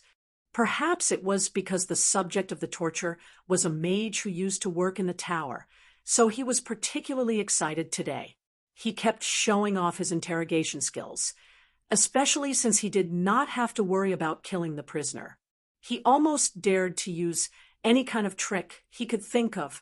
Just like the saying goes, if you don't explode in silence, you will become abnormal in silence. Andre felt that there was definitely something wrong with the old man's mind, but considering that he had to deal with a group of mentally ill prisoners all day long, it was already good enough that he was not completely crazy. The cruel torture continued in order to let Cecil scream even louder and more painfully. The old odd job worker even cut open his palm and fed him a few mouthfuls of blood to prevent his reaction from being sluggish due to physical exhaustion. Very quickly, another hour had passed. Under the double blow of pain and despair, Cecil's pupils began to dilate. His consciousness gradually became blurry, and even his screams were weak, as if he had lost his soul. After noticing this, Andre immediately stopped him. "Enough. Stop." "As you wish, Honorable Tower Master." The old odd job worker licked his dry lips and bowed slightly with one hand. He retreated to the side to rest silently. Andre didn't pay any attention to Cecil's reluctant gaze. He went straight to Cecil and asked in a deep voice, "Tell me, who is your master? What plans do you have?" My master is called Gillis Siampney. He is the 13th successor of the Siampney family, the youngest son of Duke Calvin. He is a rank 5 warrior and rank 10 mage. He has a cold and ruthless personality and will do anything to achieve his goals. He formed an alliance with Casimir Kiz not long ago and plans to summon the projection of a great devil. It was unknown if Cecil was really subconsciously answering the question, or if he could not bear the torture and simply pretended to be absent-minded. In any case, he had given some clues. Of course, the always cautious Andre was still suspicious of this. After thinking for a few seconds, he quickly asked, "Formed an alliance? When? Where do they plan to hold the sacrificial ceremony?" 2 days ago. I don't know the exact location." Cecil's voice became softer and softer until it was completely silent, as if he had fallen unconscious. Looking at his pale face, Andre furrowed his brows and muttered to himself, The vampires have actually formed an alliance with the devil. Looks like the situation is getting more and more interesting. I never thought that the small Sardinia Islands would have so many hidden powers. I have to think of a way to speed up the process. Otherwise, when they summon the projection of the great devil, there will be a lot of fun. He was very clear that the situation had developed to this stage. It was no longer a small skirmish, but a real war. A war of life and death. It was like a wild horse out of control, not under the control of any person or organization. The participants had to do their best to obtain the final victory, and the loser would lose everything. Andre never liked failure, so he had to think of a way to return the advantage to his side. Thinking of this, he immediately said to the old man who was resting at the side, "I'll leave this person to you. Remember, keep torturing him. Every hour. Ask the question I just asked again, and see if the answers are different. If you find that the answers are different, inform me immediately. Please rest assured, no matter what secrets he has in his head, I'll dig them out bit by bit." When he said this, the eyes of the errand boy flickered with a chilling light. "Very good. I believe in you." Andre nodded lightly, turning to leave the cell and walking towards the central control room on the top floor. Just as he took a few steps forward, he suddenly heard Cecil's heart-wrenching screams coming from behind him. It was as if he was suffering from unimaginable pain, and there was even a trace of trembling in his screams. Chapter 776. It sounds very interesting, but at the same time, it's also very puzzling, especially the example just now. It's completely pieced together by countless coincidences. I don't think such a situation will happen again and again. Also, does this theory have anything to do with the evolution of life? Susk, shaking his octopus-like head. It had to be said that the Mind Flayers were indeed one of the smartest races in the material world. In just a few minutes, they had understood most of the complex and abstract theory, and could even ask targeted questions. However, their focus did not seem to be on the chaotic collision theory itself, but the part related to the evolution of life. Andre smiled and shook his head. "No, my friend, you don't understand the meaning of this theory itself. It fundamentally overturned the relationship between cause and effect. Many people believed that everything had a cause, and then there would be an effect.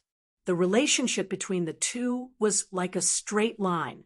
As long as the cause was found, then the only result could be inferred from this cause. But now, through the chaotic collision theory, we know that a simple cause can lead to a complex effect. This effect is not similar to the cause at all. There is no law to speak of, and there is no way to infer the effect. As for the evolution of life that you are concerned about, it is the product of this effect. As we all know, apart from the elements, machines, spirits, and other special life forms without flesh and blood, most other life forms originated from water, from the ocean. In other words, whether it is humans, elves, dwarves, halflings, pygmies, mind flayers, or demons from the abyss, they all evolved slowly from single-celled organisms, although they were very different from each other, and some were even interfered with by gods or powerful creatures. In essence, they still did not break away from the essence of carbon-based life. And the most important thing in the evolution of carbon-based life is genetic mutation. Of course, you might not know what genes are, but you can temporarily understand it as a factor that exists in every living organism. It determines personality, height, weight, intelligence, appearance, susceptibility to illness, and so on. And these things are passed down to the next generation through reproduction. Generally speaking, mutations bring unexpected changes to the race. They may make the offspring stronger, prettier, and smarter, but they may also bring about hidden defects, such as weak physique, low intelligence, and so on. In short, these mutants were one of the main driving forces for the evolution of species. They determined whether a species could quickly adapt to a harsh environment in the face of a large-scale disaster and continue to advance to a higher life form. Just like the chaotic collision theory, mutations were often born from a small initial variable. The mutation process was full of randomness. You would never know when and where the next mutation would appear. In other words, the more one wanted to bring everything under the absolute control of order, the lower the possibility of an abrupt change. This was because various rules and regulations greatly limited the frequency of abrupt changes. Similarly, it was the same in terms of knowledge and thought. For most intelligent life forms in the world, the more they knew, the easier it was for them to form habitual thinking. For example, in the eyes of a scribe who was proficient in arithmetic, 1 + 1 = 2 was the truth. He almost never noticed that 1 + 1 could be equal to 1. For example, if you put a drop of water into another drop of water, you could get a bigger drop of water. Many times, overemphasizing the importance of order would cause the entire race to lose its vitality. Think about it. How many years had it been since humans walked out of the cave? We went from a group of absolutely weak races to today's dominators of the entire continent, and even created a glorious ancient magic civilization. All of this originated from the incomparably complex human nature, as well as the inclusive and open spirit of diversity. Using the chaotic collision theory to explain, humans have always been trying to accept as many possibilities as possible, whether they are big or small, good or bad. At the moment when the last word fell, Susk waved his 4 tentacles and shouted excitedly through the telepathic connection, "Wonderful! It's really wonderful!" Although we can't prove the correctness of this theory for the time being, it points in a direction we have never thought of before. Thank you very much for your detailed explanation. The Great Will is very satisfied with this transaction. There was no doubt that Andre used the knowledge he learned in his previous life to completely convince these arrogant and cold monsters. After all, the Mind Flayers were a race that highly respected knowledge. As long as you could refute them in a certain aspect, you would immediately gain their respect and get rid of the status of food and slave. In some large cities with Mind Flayers, the Cortex Prime would even allow a small number of wise individuals to join them and become a member of the race. Andre had a faint smile on his face as he humbly bowed. "I'm really flattered to receive your praise. If you don't mind, I would like to ask, is this transaction over? You have to know that I can't wait to flip through the contents of this spell book." "No, the transaction is not over yet. To be exact, it's only half done. Next, you have to help us solve the problem of Edison." As he spoke, Susk's eyes suddenly flashed with a silver light, followed by a large amount of white smoke coming out of the multidimensional bag. In just a few seconds, a model of the underground city and its surrounding area was formed in the air. It waved its tentacles and gently tapped the center of the city. The originally lifeless model of the city instantly came to life. Hundreds of slaves under the control of the Mind Flayers began to work according to a certain pattern. Some of them were responsible for planting moss in the caves, while others were responsible for rearing a medium-sized animal with thick fur. They looked a bit like yaks and were very docile. However, compared to the number of slaves, the number of these herbivores was pitifully small. As long as one was not blind, they could tell that the food supply was very tight. Most of the slaves were as thin as sticks, and there were no old people at all. It was clear that this was an underground city that was heading towards extinction due to the famine. Looking at the scene shown by the model, Andre's mouth curved into an imperceptible smile. He then asked, "This is your city?" Susk nodded without hesitation. "Yes, this is Edison. As you can see, it is currently plagued by famine. We hope that you can find a solution." Chapter 777. Famine? No, my dear friend, this is not just a famine. There is a serious problem with the structure of the food chain. and it is also a precursor to the collapse of the entire ecosystem. If I'm not wrong, whether it's your own numbers or the number of slaves, they've been decreasing, especially that cattle-like livestock. I'm afraid that if you can't think of a solution, they'll be eaten up, right? Andre was not an idiot. He could see the crux of the problem at a glance. The reason was simple. The herbivores at the bottom of the food chain could not satisfy the needs of the carnivores at the top of the food chain. In this underground city, the cattle undoubtedly played an important role. They were like cattle and sheep on the grassland, providing meat, milk, and leather for the herders. The slaves were in the middle of the food chain. They were responsible for survival, reproduction, and producing all kinds of necessities and nutritious brains for the mind flayers. Normally, under normal conditions, if the number of unknown cattle was too low, a large number of slaves would starve to death. The decrease in slaves would lead to a lack of food for the mind flayers, and in the end, a large number of the middle and upper levels would die until the balance was restored. However, the problem was that the mind flayers were a race that worshipped absolute obedience. They also had the ability to control the brains of intelligent creatures. Under the absolute control of the mastermind, Edison maintained a state of half-collapse for a few milliseconds. On one hand, it had to maintain the number of mind flayers. Otherwise, the slaves would definitely riot when they lost control.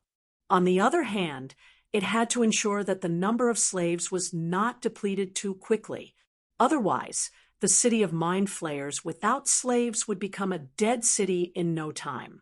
There was no doubt that these two goals were contradictory, especially under the condition that there was no supply from the outside world. Negative growth was inevitable. Andre could not imagine how the mastermind had managed to maintain this state of continuous decline for 3,500 years. It was not even close to being a miracle. It was practically a miracle. As a mind flayers born in the most difficult environment, Susk knew the situation of the city like the back of his hand. After hesitating for a few seconds, he immediately replied in a pained tone, "That is right. The number of loath beasts is less than 1,200, but the number of slaves is more than 700. On average, each person has less than 2 loath beasts. What we need you to solve is how to increase the number of loath beasts or find a substitute." "No problem. I am happy to help you solve this problem. But before that, I need to know what the reward is. After all, this is a huge project that requires a lot of energy. I have to make sure that my efforts are worth it, right?" Andre's eyes flashed with a meaningful light. He didn't hide his greed at all. Through the few short sentences just now, he could already confirm that the mind flayer had absolutely zero experience in agriculture and animal husbandry. If he did not take advantage of such a fool, he would be letting himself down. Susk was completely unaware that in the eyes of the human in front of him, he had already become a fat sheep emitting a tempting fragrance. He still put on a high and mighty attitude. "Human, you need to know who you are dealing with. We have countless knowledge and wealth that you can only dream of. As long as you can solve this problem, you can get everything you want." Andre waved his hand with a smile. "No, my dear friend, that's not how transactions work. I won't accept empty promises, so be specific." "Be more specific?" "Sure. Is 1 mage tower enough?" Susk generously tossed out a huge piece of cake. "A mage tower? Are you sure?" Andre stood up from his chair in astonishment, an expression of disbelief on his face. "Of course, a complete mage tower, including a complete library, laboratory equipment, mountains of precious materials, and extremely rare creatures on the surface. In short, it's 100 times better than your beginner mage tower." After saying that, Susk glanced at the tower under Valen City with a gaze full of disdain. In his eyes, this place was too simple and crude. It didn't have a complete defense system, nor did it summon enough monsters to guard it. This meant that the strength of human society was too low. If it were the underground world, it would have been conquered in less than a day. Andre wasn't stunned by the other party's extravagant behavior. He quickly restrained the excitement in his heart and carefully probed. Where did the mage tower come from? You didn't really rob a great mage, did you? A mage? Susk's eyes revealed a trace of pride. No, we once robbed a dark elf city. Thousands of years ago, Edison was the strongest city of the mind flayers in the Western underground world. We controlled an army of slaves to wage war against the outside world, conquering countless races. The dark elves were only one of them. I see. Andre nodded thoughtfully and followed up with another question. Then how do we trade? The semiplane connected to the multidimensional bag is only 10 cubic meters. I'm afraid it can't even fit 1% of the tower. Very simple. We'll first dismantle the important parts and give them to you. Then we'll cut the entire tower into smaller pieces and reassemble it. Don't worry, we have unique technology in this area. We guarantee that the internal structure won't be damaged. For a mage tower that had already been built, it was an inseparable whole. Any form of cutting could cause irreparable and permanent damage. However, this didn't seem to be a problem for the mind flayers. Susk didn't even need to think before making the promise. All right, I don't think I have any reason to refuse this trade. Since the conversation had reached this point, Andre had no more misgivings. Anyway, even if he could only get the core of the mage tower and a complete library in the end, it would still be a profit. This was because under completely enclosed conditions, creating a self-sufficient ecosystem wasn't too difficult in his eyes. All he had to do was find a special crop that could be grown in a dark environment. In fact, the moment he saw the model of the city, a plant that was easy to grow and rich in nutrients appeared in his mind. It was fungi, or in other words, mushrooms. As a plant that tasted delicious and was rich in protein, calcium, iron, amino acids, vitamins, and other essential nutrients for the human body, it was very simple to grow, and its growth rate was astonishing. Most importantly, mushrooms didn't need to undergo photosynthesis. As long as there was a weak fluorescence, they could reproduce and live. They could completely satisfy the special requirements of the underground world. Once they were planted on a large scale, it would quickly relieve the pressure on food. Chapter 778. Just as Andre reached a deal with the Mind Flayer, a thrilling assassination was about to take place in the maze-like sewers of the lower city district. Beside the dirty, dark sewage, a dozen rat men in their beast forms were gathered together, reporting the situation to an old man. They all looked very excited, and it was obvious that the progress was going smoothly. The old man was none other than the leader of all the rat men, Old Bernie. At a corner, less than 50 meters away from him, there was a short figure curled up in the darkness, staring ahead with two scarlet eyes. Her pale face was filled with pain.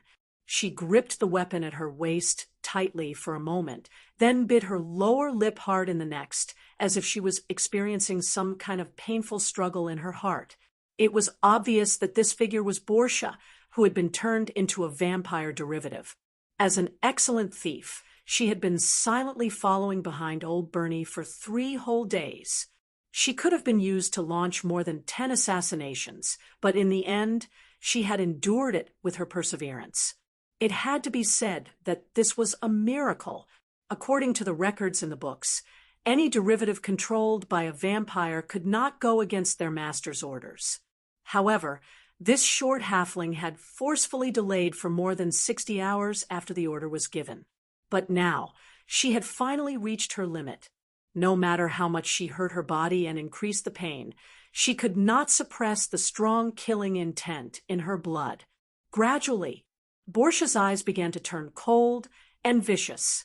She subconsciously drew her weapon with both hands and approached with light and silent steps. In a short while, she entered the attack range. With her many years of experience, she did not attract anyone's attention. Even the rat-men with their keen hearing could not detect her perfect stealth technique. However, the always vigilant old Bernie seemed to have noticed something. He stared with his sharp eyes and looked around, trying to find something suspicious. But just as he was about to open his mouth to warn the other rat-men, a chilling, murderous aura suddenly exploded in the air. "Damn it! There's an enemy! Protect the leader!" One of the guys with faster reflexes shouted and subconsciously tried to pull out the long sword hanging on his belt. But before his hand could touch the hilt, he immediately felt a sharp pain coming from his chest. He looked down and found that he had been stabbed in the heart. Blood flowed out of the wound and soaked his gray fur in the blink of an eye. In fact, it wasn't just him. The other rat folk who wanted to draw their weapons were also attacked. In just a few seconds, more than half of them had fallen. Bordia, who had obtained the vampire physique, was like the Grim Reaper in the darkness. With a speed that was hard to be seen by the naked eye, she could easily stab her dagger into the enemy's vitals. Many experienced rat men didn't even have the chance to react before they slowly fell into a pool of blood, turning into lifeless corpses. Under the stimulation of the blood, her expression became more and more ferocious, and her eyes became crazier and crazier. The thirst that originated from his bloodline stimulated his brain. His hatred for the living devoured his soul. The halfling, who had completely lost his mind, screamed and pounced on the last rat man. He opened his mouth full of fangs and bit the ratman's neck, sucking the hot blood to his heart's content. As the bright red liquid flowed into her esophagus, an excited red flush immediately appeared on her face, as if she had obtained great satisfaction and pleasure. It was obvious that this was the first time she had eaten after obtaining the vampire physique. The feeling was like a young person trying out sex for the first time. The huge stimulation overcame her reason, leaving only the thirst for blood. "Oh, my God, little bastard, you've actually turned into a terrifying monster." Old Bernie, who had clearly seen the attacker's face, trembled all over.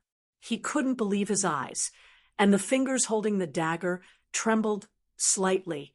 But unfortunately, Bordia's rationality had already collapsed, and she had completely degenerated into a beast driven by instinct. She pushed away the victim whose blood had been sucked dry, and opened her mouth wide to gasp for breath. Dark red blood flowed slowly from the corner of her mouth, forming a sickly and strange scene. Perhaps due to the friendship between friends, old Bernie didn't choose to take the opportunity to escape.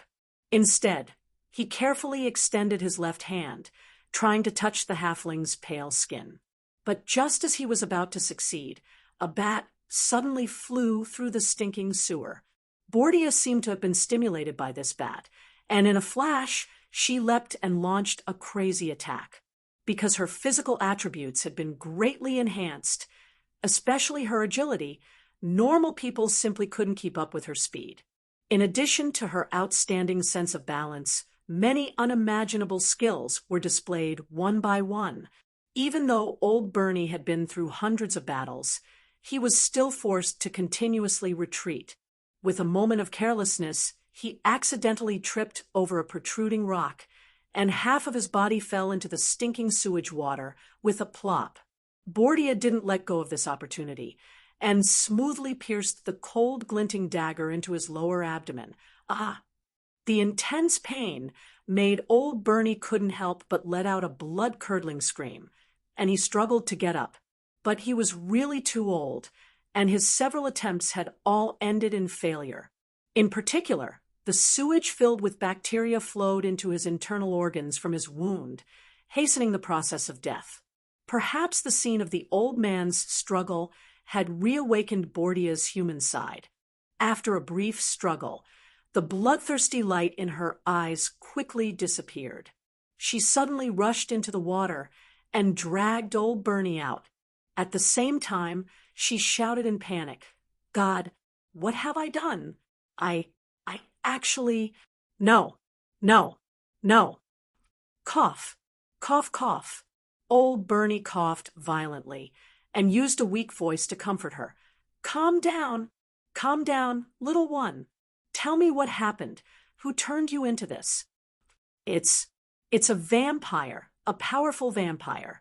I couldn't go against his will. I'm sorry. Compared to, Bordia knelt on the ground and did her best to stop the bleeding. If she could cry right now, she would have definitely cried out loud. Vampires were undead. Although they looked no different from normal people on the surface, they didn't have sweat or tear glands. No matter how much pain, how much sorrow, they couldn't express it. Poor little one. It's all right. I forgive you. After all, we are friends, and friends should understand and tolerate each other, right? Moreover, what you did just now wasn't your intention. Remember, no matter what, you can't give up resisting. You will definitely be able to break free from his control. I can't do it anymore. I can't give you any more help. The rest is up to you. Take care. Chapter 779. Old Bernie stammered out the last few words, and his last bit of life force began to rapidly drain away. He used all his strength to raise his arm to touch the halfling's face, but before he could raise it halfway, his arm drooped down powerlessly, and his eyes lost their luster. A formidable character that the underground guild feared had died just like that, died in the filthy sewers, and even died in the hands of his best friend. Perhaps no one would believe it even if they told others. It could be said that there was nothing more ironic in the world than this. Perhaps it was just like how many scholars in Orire lamented, fate was one's own shadow. Although you could see it, you could never grasp it, let alone control it. Gazing at old Bernie's corpse that was gradually losing its temperature, Portia's entire being was filled with an aura of defeat and death. She simply could not forgive herself for what she had just done. A thought of self-destruction welled up from the depths of her heart and quickly took over all her thoughts. Just as she was about to put it into action, she suddenly heard a burst of laughter in her ears. Ha ha ha ha! How does it feel to kill your own friend with your own hands? Does it feel guilt, self-blame, pain, and despair? Don't worry, this is only the beginning. Next, you will kill everyone you know with your own hands until the last bit of humanity is completely gone. I said that you will pay for your actions, and this is only a small part of it. The real pain is yet to come. You can't escape immediately. I order you not to commit suicide, no matter what. Along with the undisguised evil speech, Gillis Chemney walked out from the darkness. His expression was twisted and ferocious, and was no different from a demon from the bottomless abyss. It was unknown whether it was because of excessive grief or extreme anger, but Portia's hands were trembling slightly, and she could not hide the hatred in her heart. If looks could kill, Gillis would have died 10,000 times by now. However, he obviously did not care about this. Not only was he not angry, he smiled and approached her, bending down to ask affectionately, "Tell me, little thing, after Bernie Ecclestone died, is there anyone else you care about?" "None. The one I care about most now is you. I can't wait to open your stomach and dig out your heart to see if it's black." Portia replied in a cold tone, "Wow, this really makes me feel flattered. I didn't expect you to understand the importance of letting go of the past after killing an old man. Very good, very good. Hatred is a power that can make people strong and fearless. Hold on to it tightly and don't let it slip through your fingers. But the hatred you have accumulated is not deep enough. The pain and despair had yet to seep into his bones. Now, I order you to kill the friend that you care about the second most in your heart. I hope that his death will bring you more unforgettable experiences. Of course, in order to make this game a little more interesting, I won't give you a specific goal. It's all up to your heart to decide. I'm looking forward to seeing who you'll kill next. After that, Gills showed a sickly and twisted smile. He patted the halfling's cheek gently and instantly transformed into a bat form. In the blink of an eye, he disappeared into the smelly sewer. Although he wanted to play with Portia's soul for a while longer, time did not allow him to do so. After retrieving the Orb of Hell, Casimir had decided to start the sacrifice immediately. As the guide of the huge ceremony, he would not be able to leave for the next few days. Following Gil's departure, Portia was the only one left in the sewer. She hugged old Bernie's corpse tightly, looking so lonely and desolate. At the same time, in the distant waters near Bacaro City, the curtains to the great naval battle that would decide the ruling power of the entire southern seas was about to begin. The pirate King Francis, who led the huge fleet, was currently sitting in the captain's room of the flagship, nervously looking at the map sent back by the crystal ball. After a few days of probing each other, he had a basic understanding of the strength of his old opponents. There were 12 heavy main warships of 1,000 tons, 40 large frigates, and the rest were merchant ships that had been armed temporarily. Altogether, there were more than 500 ships, which could be said to be extremely tyrannical. This was especially true for the heavy main warships. Large numbers of elite soldiers were stationed on each of them. In this era, where naval battles relied on boarding, it was simply impossible to take them down first. Although the number of pirate fleets was not small, there were not many ships that could contend against them. Fortunately, the Linton City Navy did not know that they were being attacked from both sides. They were still in no hurry to disperse, relying on their absolute advantage to firmly seal off Bacaro City's maritime trade. If not for the fact that they were afraid of being hit by the catapults and ballistic cannons on both sides of the harbor, they would definitely not mind charging in and plundering the remaining ships. Then, they would burn down the shipyard and get rid of this troublesome enemy once and for all. After a full 10 minutes, Francis deliberately coughed, causing the elite captains to shift their attention to him. He then said, "Everyone, I think you are very clear about the strength of the enemy, and even more so about their tenacity in naval battles. Now, if anyone has any suggestions that can increase our chances of victory, I will definitely adopt them as long as they are reasonable." As soon as he finished speaking, the hundreds of captains in the captain's room began to whisper their opinions, and for a moment, the buzzing sound was incessant. To be honest, although everyone was full of pride when they set off, after seeing the terrifying strength of the Linton City Navy with their own eyes, 60% of the guys began to secretly retreat. After all, they usually just robbed a few small merchant ships and lived a life of luxury. There was no need for heavy warships to take action. Just the frigates alone were enough to make them suffer, not to mention fighting. When they saw the enemy appear on the sea surface, they turned around and ran without saying a word, because even if they risked their lives, there was no chance of winning. Silence! It's time for the meeting. If you have any opinions, you can speak up. Don't squabble down there. Seeing that the situation was becoming more and more chaotic, Francis hurriedly slammed the table with force. As the leader of the entire pirate alliance, he knew too well what kind of people were below him. It could be said that other than the top 40 captains, the rest were trash.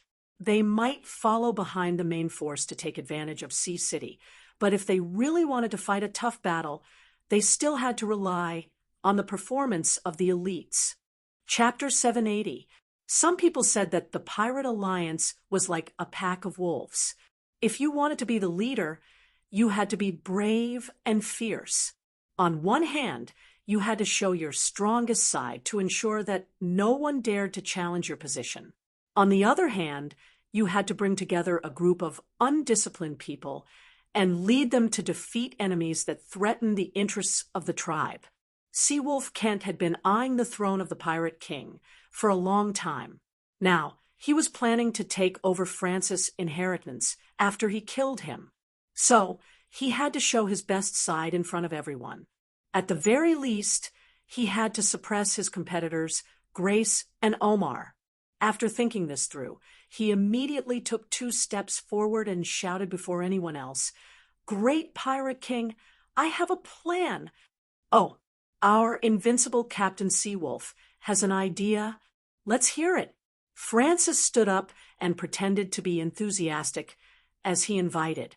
In fact, his relationship with Kent was not very good, and there were even conflicts of interest between them.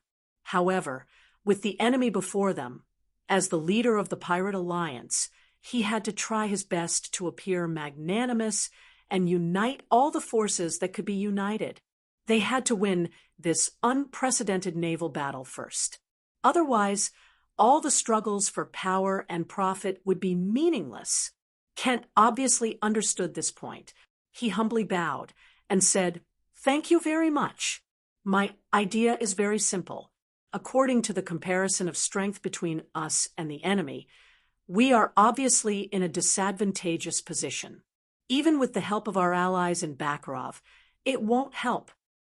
So our only hope of victory is a sneak attack. Under the cover of the night, we will first seize at least 5 heavy warships, then use these warships to launch a sudden attack. We will try our best to overturn the enemy's armed merchant ships and frigates, ensuring that they don't have the chance to gather their forces and launch a counterattack. Of course, it won't be easy to launch a sneak attack like this. First, we can't use ships. Instead, we have to rely on swimming to get close to the target. The participants must be the best of the best, at least at the professional level. Also, during the sneak attack, we have to be silent. Once we make a sound, we will be surrounded by more than 10 times the number of enemies. I suggest that we gather all the elites under the captain and form a special operation team. The number doesn't need to be too high. About 150 people should be enough. When the time came, they would form groups of 30 and attack the 5 heavy warships at the same time. First, they would get rid of the patrols and the lookouts. Then, they would enter the sailors' lounge and send the sleeping enemies to another world. As long as your luck isn't too bad, you can successfully capture the target in about an hour. Even if you fail, you can set fire or poison the enemy's food and water to make them completely lose their ability to fight. It had to be said that Kent's plan was very sinister, and the chances of success were very high. After all, Aurare's naval warfare was still in a very primitive stage. Although ballistas and catapults were gradually perfected over thousands of years of development, they were even more complex, accurate, and had a longer throwing distance than the ones in Earth's history. But all of this was just as the saying goes. But it was useless. 99% of the fleet commanders believed that naval warfare was just an extension of land warfare. If they relied solely on throwing weapons to fight, how long would they have to fight? It was estimated that if a naval battle were to take a week, there might not even be an outcome. Therefore, boarding the ships and fighting hand-to-hand became inevitable. A ship was like a city. The sides of the ship were the city walls, and the towering forecastle and stern were the arrow towers. A large number of Marines were all squeezed on the deck, trying to find a way to board the enemy's ship. It was no different from the army brothers climbing ladders to siege the city. The only difference was that their situation was more dangerous, and the mortality rate was often as high as 70%. In other words, whoever could kill the enemy's soldiers in the shortest time would win the naval battle. As for the battle formation that appeared later on Earth, it had to wait until the performance of cannons and shipbuilding industry developed to a certain extent before it could be born. Right now, it was still the world of chaotic warfare. Boarding the ships and fighting hand-to-hand was the mainstream. Sneak attack? It seems very feasible, but isn't it too risky? According to your idea, many captains, chief officers, and bosuns need to participate. Once the operation fails, it means that our command system will face paralysis. Francis stroked the beard on his chin and questioned. As the saying goes, the older one gets, the less courage they have. For an old man like him, the first thing he had to consider was not how to defeat the enemy, but how to ensure that the losses after defeat would not be too great. Obviously, Kent's plan was too rash in his opinion. No, respected Pirate King, I think Seawolf's plan is quite good. At least the losses will be much smaller than a head-on confrontation. At the critical moment, Grace O'Malley stood up to support her colleague. Although they were competitors, they had the same interest in dealing with Francis. Seeing that the two influential captains agreed to the sneak attack, many experienced captains began to lower their heads and ponder. It didn't take long for them to join their camp. That's right. A sneak attack is the only way we can win. If the losses are too great, even if we win, it's meaningless. It's best to act tonight. Before the Linton City Navy finds us, we'll give them a fatal blow. For a moment, all kinds of chaotic voices filled the flagship's captain's room. The pirates who were used to freedom did not care about etiquette and rules. If they were happy, they would shout. If they were unhappy, they would curse loudly. If they were not happy, they would fight. Anyway, they did whatever they wanted. Listening to the chaotic voices in his ears, Francis' face became a little ugly. He slammed the table and roared, "Quiet! Be quiet! Well, since you all agree with Captain Seawolf's plan, we'll launch a sneak attack tonight. Remember, you only have one chance. You can only succeed. Failure is not allowed. Oh, ha! Long live! Fuck those little bitches from Linton City. From tomorrow onwards, the Southern Sea region will be ours." After the Pirate King made his choice, the room once again fell into an uproar. The captains raised their fists and shouted all kinds of slogans. For them, tonight was the moment to decide their fate, so they were very excited. They didn't notice at all that the initiator of the plan, Kent the Sea Wolf, was whispering to Grace the Pirate Queen in the midst of the clamor. Not long after, a barely noticeable sneer appeared on their faces, and they gave each other a meaningful look. Chapter 781. Now that the strategy had been decided, the next step was much simpler. All they had to do was to select the strongest and most powerful men from each ship. They would then coordinate with each other to form the 5 most ideal teams. They would then vote according to the ancient traditions of the pirates, and the one with the most votes would become the person in charge of the operation. To some extent, the system of the pirates could be said to be the most advanced and democratic in the world. From the Pirate King to the commander of the ship, everyone had to accept the results unconditionally. Otherwise, it would be a blasphemy against the pirate code. The lightest punishment would be banishment, and the worst punishment would be being hung from the top of the mast and burned to death. Of course, anyone who had read A Crowd of Crows would understand how laughable this so-called democracy and freedom was, especially how easy it was to manipulate a group of pirates with low intelligence, whose minds were filled with simple thoughts like wine, women, and robbery.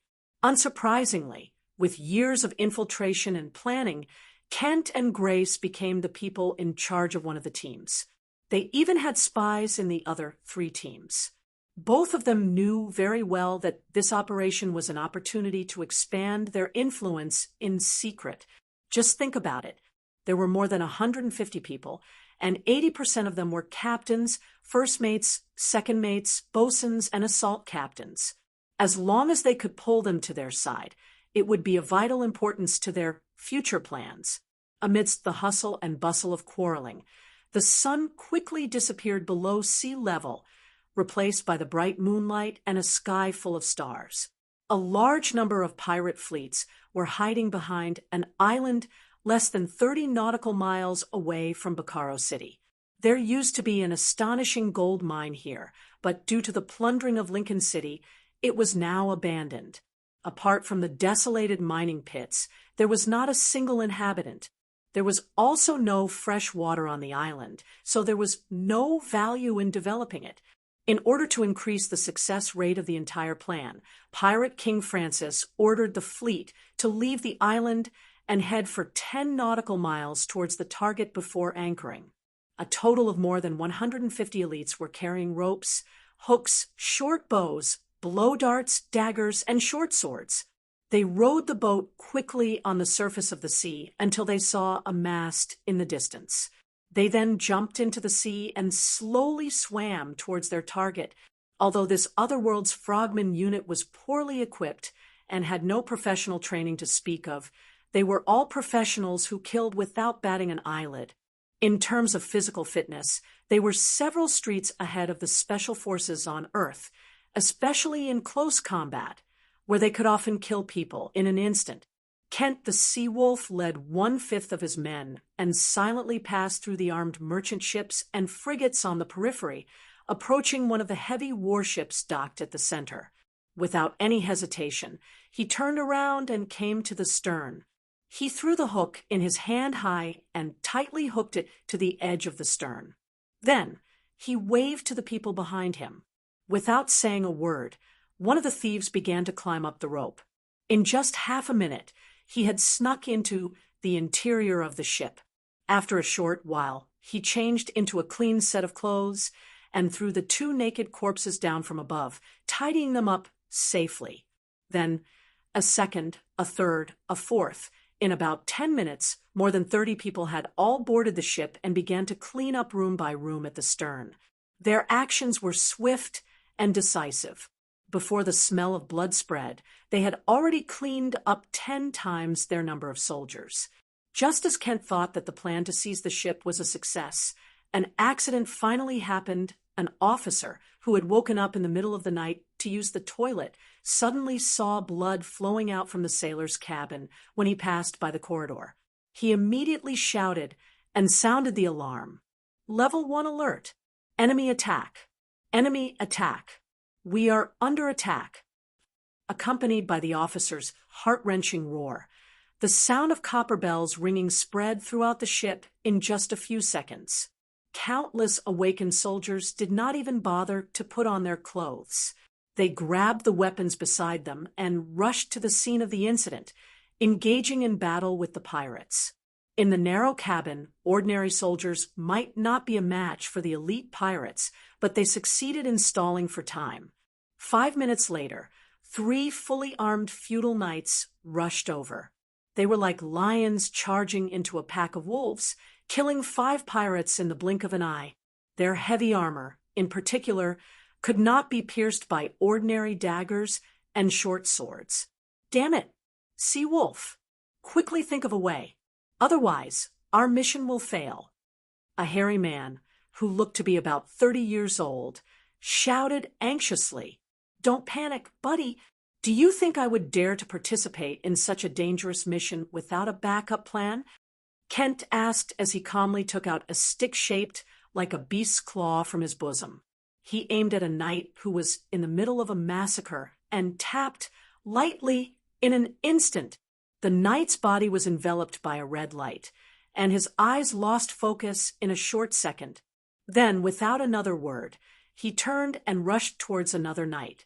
He seemed to have gone mad, mercilessly waving the greatsword in his hand. A soldier who was blocking his path did not have time to dodge, and was directly cut in half at the waist, letting out a painful scream. It was this soldier's miserable state that made the other knight come to his senses, and he immediately raised his shield to block the fatal blow. This sudden turn of events not only stunned the Linton Navy, but even the pirates were confused. They all turned to look at Seawolf Kent. Unfortunately, Kent did not intend to explain. Instead, he raised his strange stick and aimed it at the last knight. After the same red light enveloped him, the knight also changed direction and wantonly slaughtered the endless stream of soldiers who were rushing over. Panic, doubt, distrust. Kent only used his staff to shoot out 2 level 3 spells, Berserk Charm. This caused the Navy, who had painstakingly organized, to collapse. Many of the soldiers who did not understand the situation ran towards the deck, trying to escape by jumping into the sea. Without a doubt, this was what he wanted to happen the most.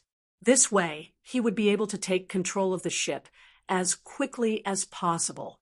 By the goddess of the sea, I didn't know you were a mage.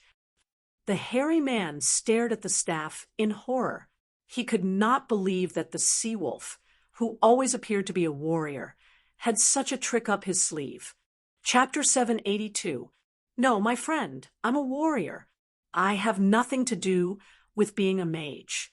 Besides, we don't have time to talk about professions right now. Get some people to clean up the ship immediately. I want it to move in 20 minutes. Kent put away his wand and gave the order loudly. He knew very well that it wouldn't be long before the soldiers who jumped into the sea would tell the surrounding ships everything that happened here. If they couldn't take the initiative to attack before then, the plan would be in danger of failing. Cleaning up the cabin didn't take too long for the pirates.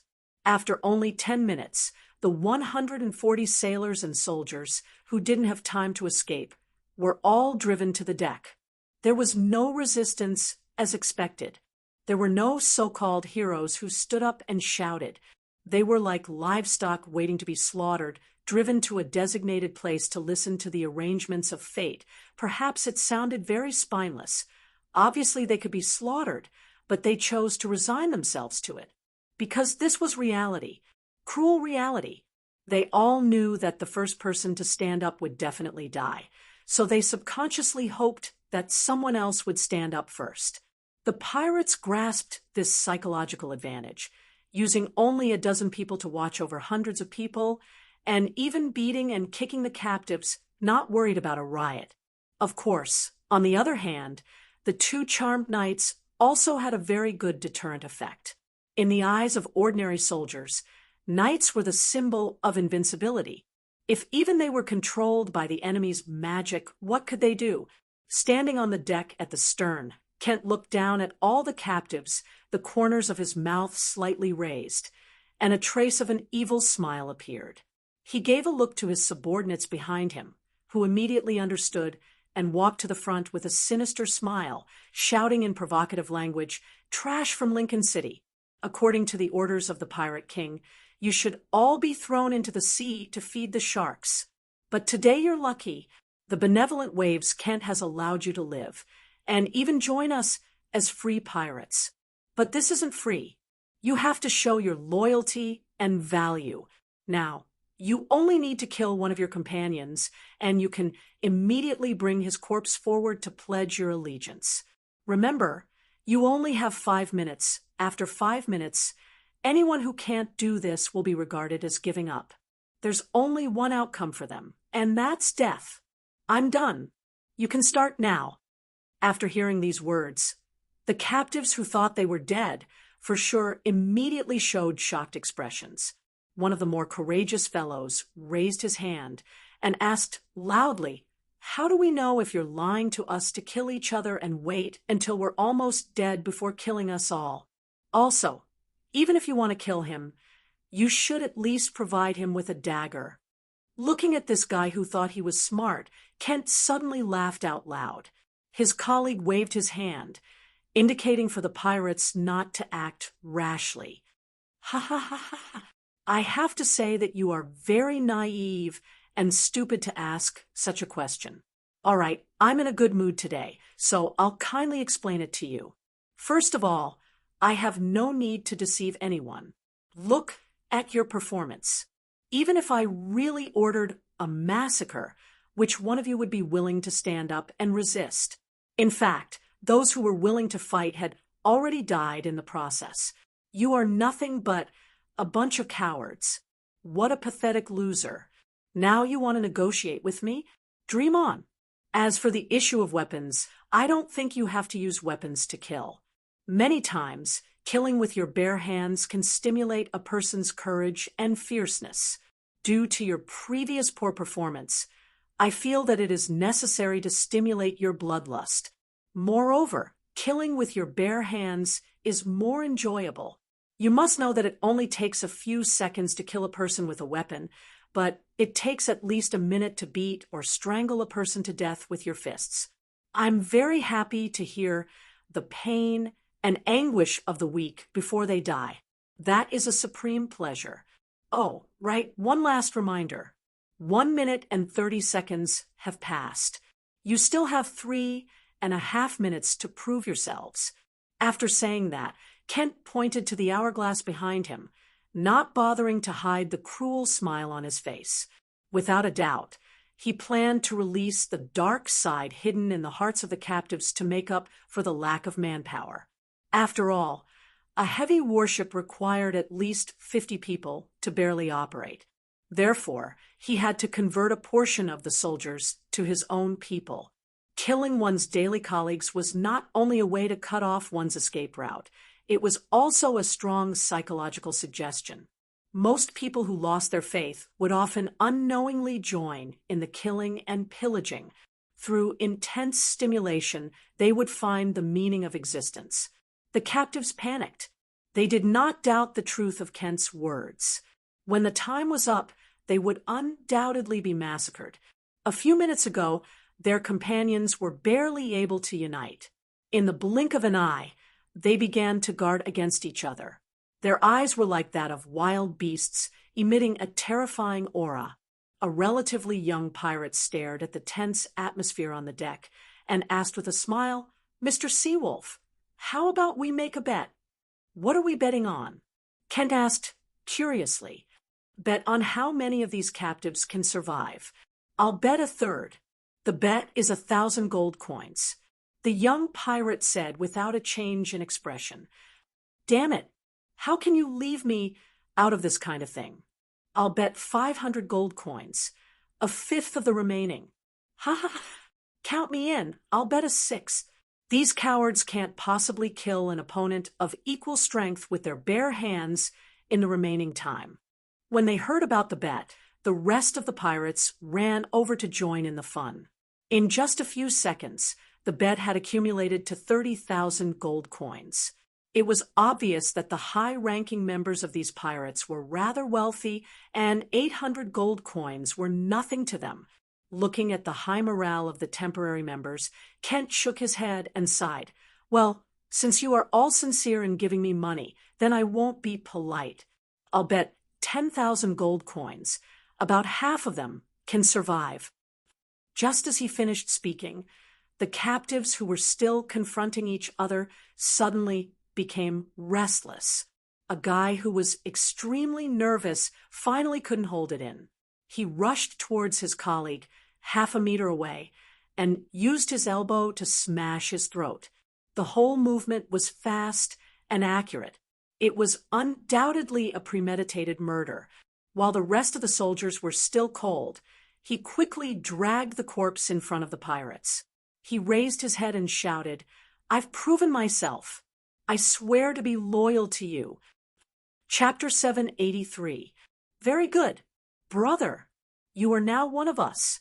Go to the back and choose your own weapon." Kent extended his arm and pretended to pat the other's shoulder affectionately. "Awesome. I survived." The pirate who escaped death jumped up in excitement and quickly ran to the weapon rack and began to pick.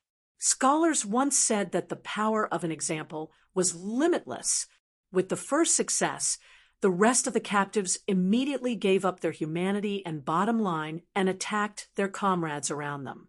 For a moment, the deck was full of bloody fights. 2 to 3 minutes passed in the blink of an eye.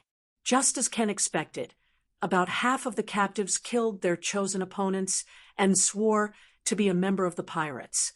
Although such loyalty was relatively cheap, in this naval battle, they would definitely do their best. There was no possibility of surrendering because, according to the laws of Lincoln City, soldiers who killed their comrades for no reason would be sentenced to death by hanging. Surrendering pirates would be demoted to slavery along with their families. Looking at these soldiers who sacrificed everything in order to survive, a trace of disdain appeared on the young pirate's face. He then helplessly shrugged his shoulders and sighed.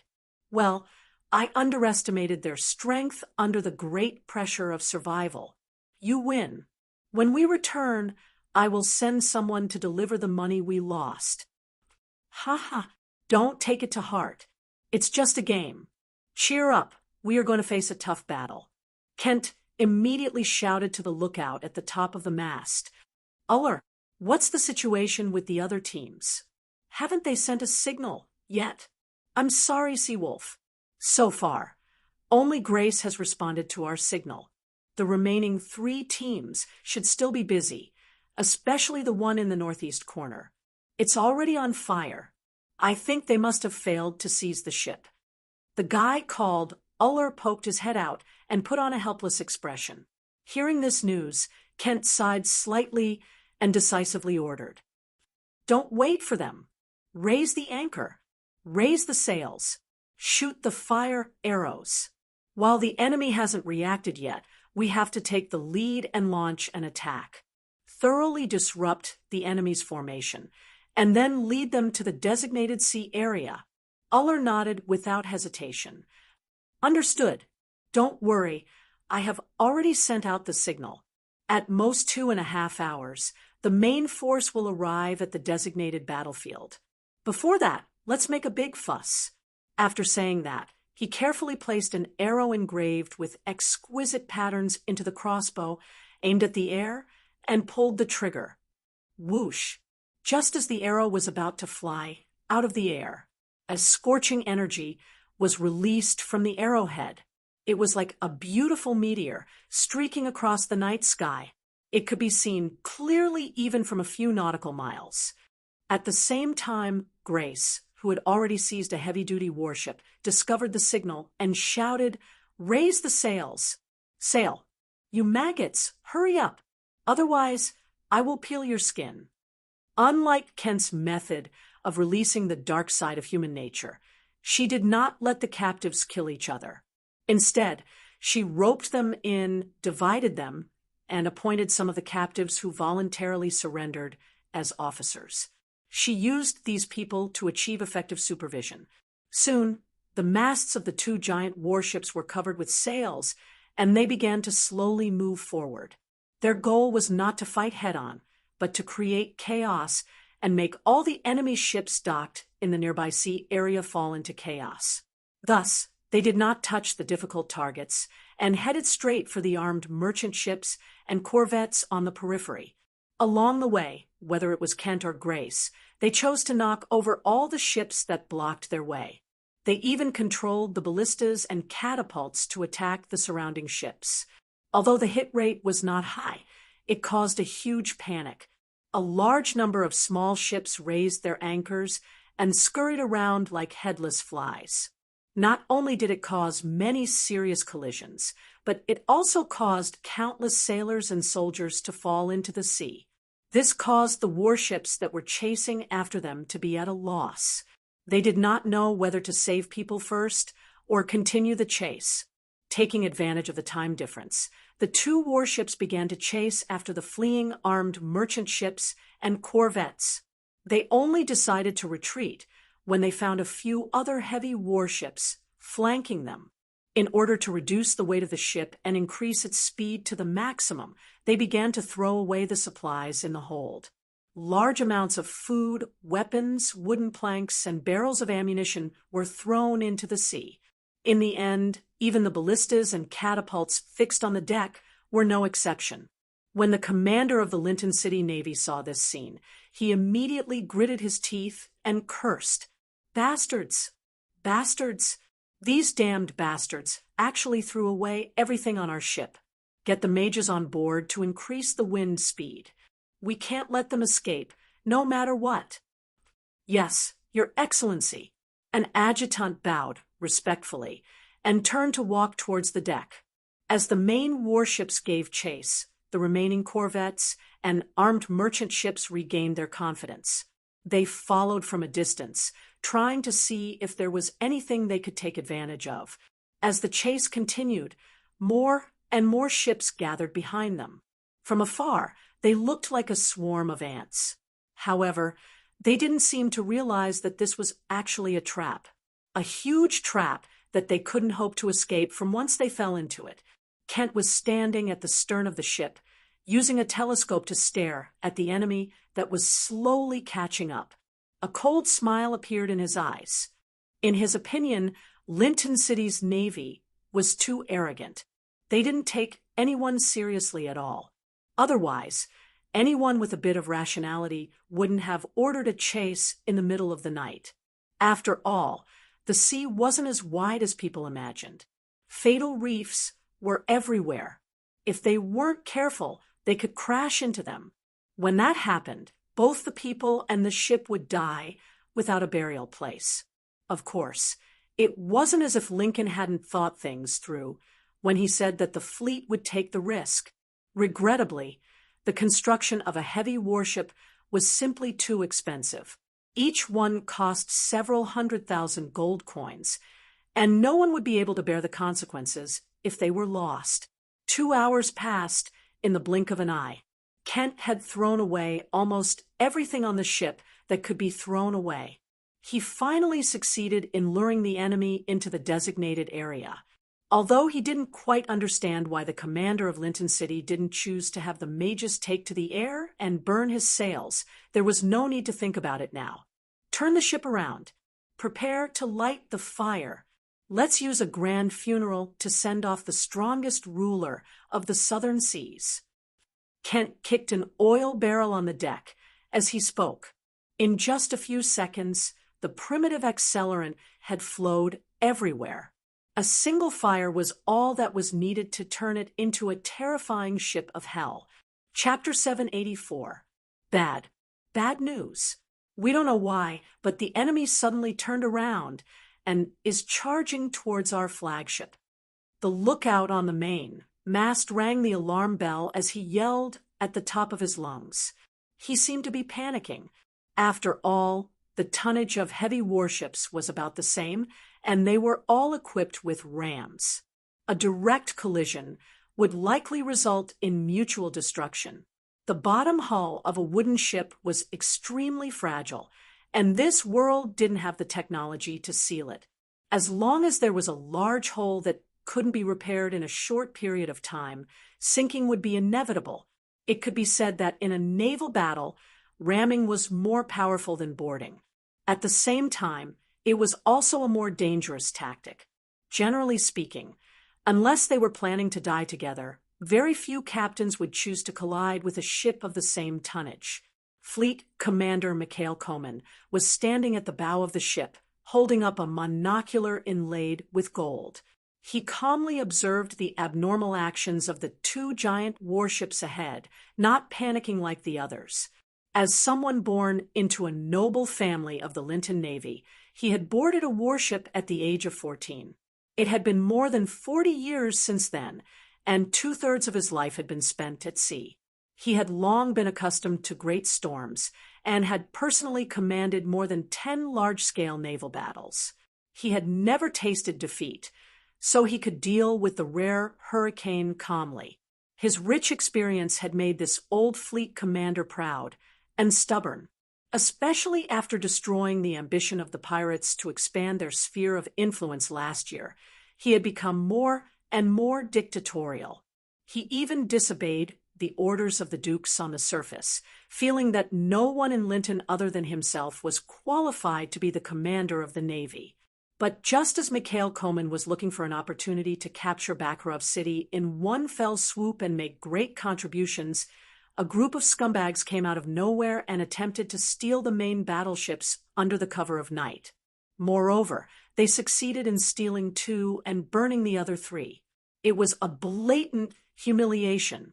With his current status and reputation, how could he allow the enemy to escape so easily? Thus, he ignored the objections of the crowd and ordered all ships to pursue. Of course, the purpose of this wasn't to recover the lost warships, but to save face. At the very least, he couldn't let the enemy obtain Linton's advanced shipbuilding technology. Otherwise, once the internal structure was cracked, a large number of 1,000-ton warships would appear in the southern seas. It would be disastrous for Linton's naval supremacy. In short, whether it was to protect his reputation and status, or to prevent precious information about the warships from being leaked, Mikhail Koman had to capture or sink the stolen ships at all costs. Now that he saw the enemy change direction and charge straight at him, he didn't have a trace of fear. Instead, he secretly heaved a sigh of relief and immediately roared at his adjutant, "Convey my orders. All ships maintain the minimum distance. Once there's a collision, we must stop the enemy immediately. Don't let them get away." Crash, crash. The young adjutant's his voice, and he couldn't even speak clearly. SDT let TSS TT of the T. I'd like to see who has the guts to be an enemy of the Linton City Navy. Mikhail Kerman clenched his fists and smashed the mast. Flames of fury were about to erupt from his eyes. Seeing the old man's incomparably ferocious expression, the young adjutant took a deep breath and warned seriously, "Your Excellency, I have to remind you that if there's a collision, our flagship might very well sink. Perhaps you haven't noticed, but tonight's chaos has already caused 3 heavy warships to be burnt for corvettes and a dozen armed merchant ships to be overturned. While the casualties are still being calculated, a conservative estimate is no less than 600. This is the worst loss we've suffered since the start of the trade war. If the Council gets wind of this, they'll definitely remove you from your position as commander of the Navy. If anything happens to the flagship again, you'll even be severely interrogated." "Cut the crap. Execute the order. Lieutenant, you have no right to interfere in my affairs." Mikhail Koman rudely interrupted the other's well-intentioned advice. "All right, I'll execute the order. I hope you know what you're doing." Seeing that the old man had lost his mind in anger, the adjutant could only shrug helplessly and turn to give the flag-bearer a look. The latter immediately took a lamp covered with a black cloth to the stern of the ship, blocking out the light to send a signal to the other ships. The flashing light was so conspicuous in the dark sea that even Kent, who was far away on another ship, could see it clearly. However, he didn't care what message the other party was sending. He just sneered and raised his head, asking the lookout on the mast, "How is it? Is everything ready?" "Yes, Captain. Everything's ready. Miss Grace's side is also waiting for our signal." Uar stuck his head out and answered loudly with excitement. "Ha ha ha ha. Very good. Very good. Then let's send the signal now. Inform everyone to lower the boats immediately. The grand fireworks party is about to begin." As he spoke, Kent laughed and took out 2 flints. He rubbed them lightly, and golden sparks flew in all directions. A few landed on the deck soaked in kerosene. Asterisk whoosh. Asterisk bright tongues of flame quickly followed the predetermined path, burrowing into the lower levels of the ship and burning outwards from the inside. Perhaps it wasn't too obvious on the surface, but the inside was already roaring with flames. The large amounts of black smoke around the ship were completely covered by the darkness of the night. Feeling the increasing temperature on the deck, everyone lowered the boats into the sea. Not long after, Kent and his men began to paddle with all their might, following closely behind the heavy battleship. They planned to use the chaos after the collision to rendezvous with the pirate fleet that was about to arrive. It had to be said that in terms of battle tactics, Seawolf Kent was indeed a rare genius. With his rich sea battle experience and unparalleled courage, he forcefully turned the situation around for the pirates from a disadvantageous position to a favorable one. As long as the next collision could destroy the flagship, then the pirate fleet would be able to easily end the battle and secure victory. Kent himself would also be able to use his perfect performance to win the respect and admiration of countless pirates. Chapter 785. Mikhail Kerman didn't realize that the whole thing was a huge conspiracy against him. He still stubbornly thought that the other party was just a few lucky thieves who didn't know what a naval battle was. His contemptuous attitude made the adjutant vigilant. After all, naval battle was different from land battle. Once there was a mistake, there would be no chance to salvage the situation, and the whole army would be wiped out. In order to prevent any possible accidents, the young man kept his eyes open and stared straight ahead without stopping for a moment. Suddenly, he noticed that there seemed to be flames swaying on the deck of the warship in the distance, and there was a faint, strange smell in the air. Although the smell was very faint and couldn't be detected if one didn't pay attention, he still cautiously took out his binoculars. It was as the saying goes, if one didn't look, one wouldn't know, but when one looked, one would be shocked. The kerosene ignited by Kent had already swallowed the entire ship. Even the night couldn't completely block out the sparks and smoke coming out of the tunnel. If this ship really hit someone, then no matter if the target could avoid the ram, the result would still be burned to ashes. Damn it! I knew there was a problem. The young adjutant cursed in a low voice and hurriedly shouted at the old man standing not far away. "Sir, this is a trap. Quickly give the order to turn.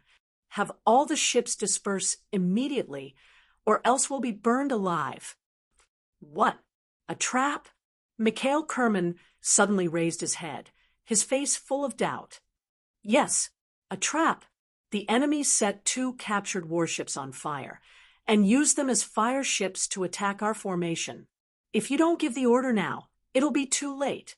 The adjutant clearly knew how tight time was, and quickly used the most concise words to describe what he saw. He was still young and had unlimited potential and future, so he didn't want to die in the sea at all. Mikhail Kerman didn't say anything and directly raised the binoculars in his hands. When he saw that the flames had spread to the entire deck, his expression changed, and he roared angrily, "Bastards! How dare they? That's a heavy warship worth hundreds of thousands of gold coins. Quick, right full rudder. Order, right full rudder. Quick, quick, quick." The adjutant did not hesitate.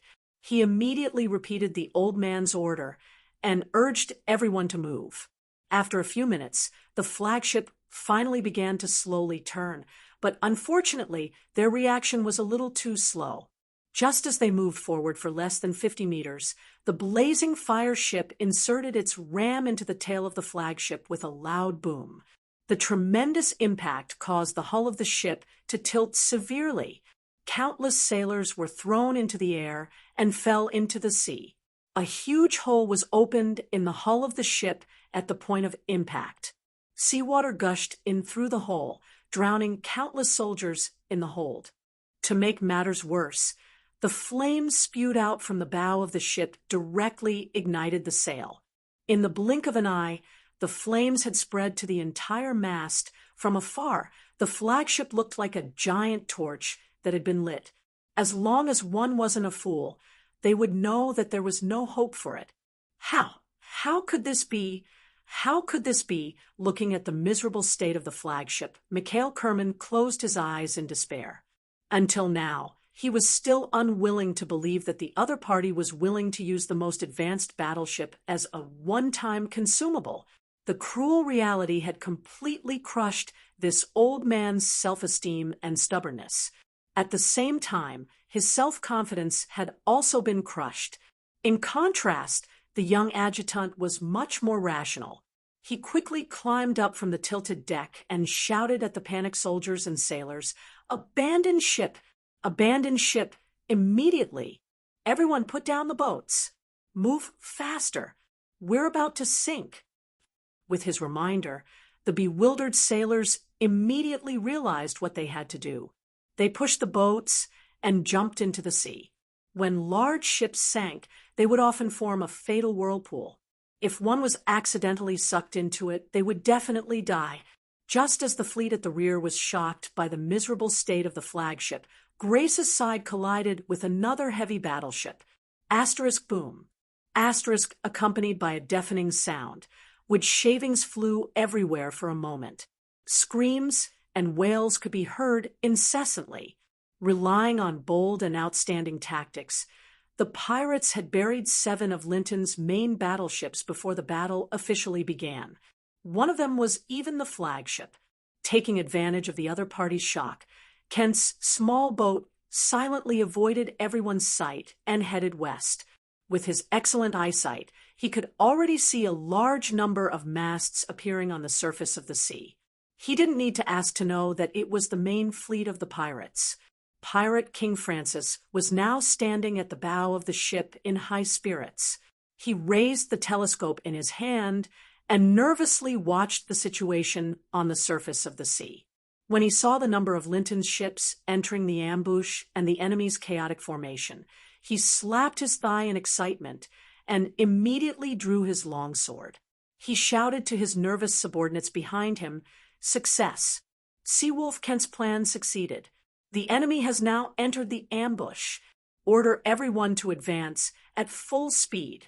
This is a historic moment. As long as we can win, we will become the supreme overlords of the entire southern seas. Long live! Damn it! I knew we would succeed. Ha ha ha ha! Advance! Full speed ahead! It's time to completely eliminate our old enemy. The great pirates are invincible." Hearing these words, all the pirates immediately burst into a burst of enthusiastic cheers. Perhaps infected by the enthusiastic atmosphere, a trusted aide quickly took 2 steps forward and knelt on one knee. He said excitedly, "Great Pirate King, we are finally going to usher in the most glorious victory. Perhaps after tonight, we will be able to realize our dream of establishing a pirate kingdom, and you will be crowned king. That's right. We will all become nobles in the future. Ha ha ha ha ha." Another pirate laughed loudly in agreement. "Hee hee, all right, it's too early to discuss this. Let's win this naval battle first. After all, they are still the Linton Navy. If we want to bite this hard bone, we can't do it without paying a price." Francis was obviously much more rational than his subordinates. He didn't get carried away by the good situation. However, one only had to pay attention to the glint in his eyes just now to know that this guy was quite tempted by the title of Pirate King. One had to know that although the title of Pirate King was awe-inspiring, it wasn't a lifelong title, nor was it hereditary. Instead, it was voted on by all the pirate captains every 5 years.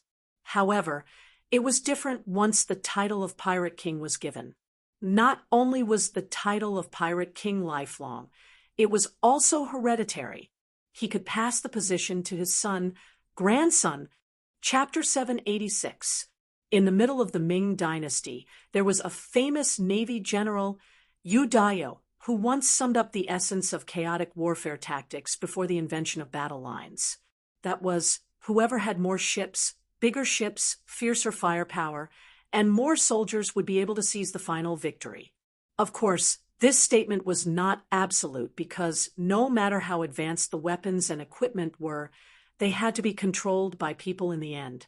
Therefore, morale, quality of soldiers, combat experience, and so on would have a great impact on the battle. Otherwise, the Italian army, which was equipped with all kinds of advanced weapons, would not have been defeated by the African people who could not even afford shoes and become the laughingstock of the world for decades, or even centuries. As the overlord of the southern seas for hundreds of years, the quality of the soldiers of Lincoln City was naturally needless to say, and their combat experience could be considered rich. In particular, the soldiers on the main warships were all elites selected from the city defense force.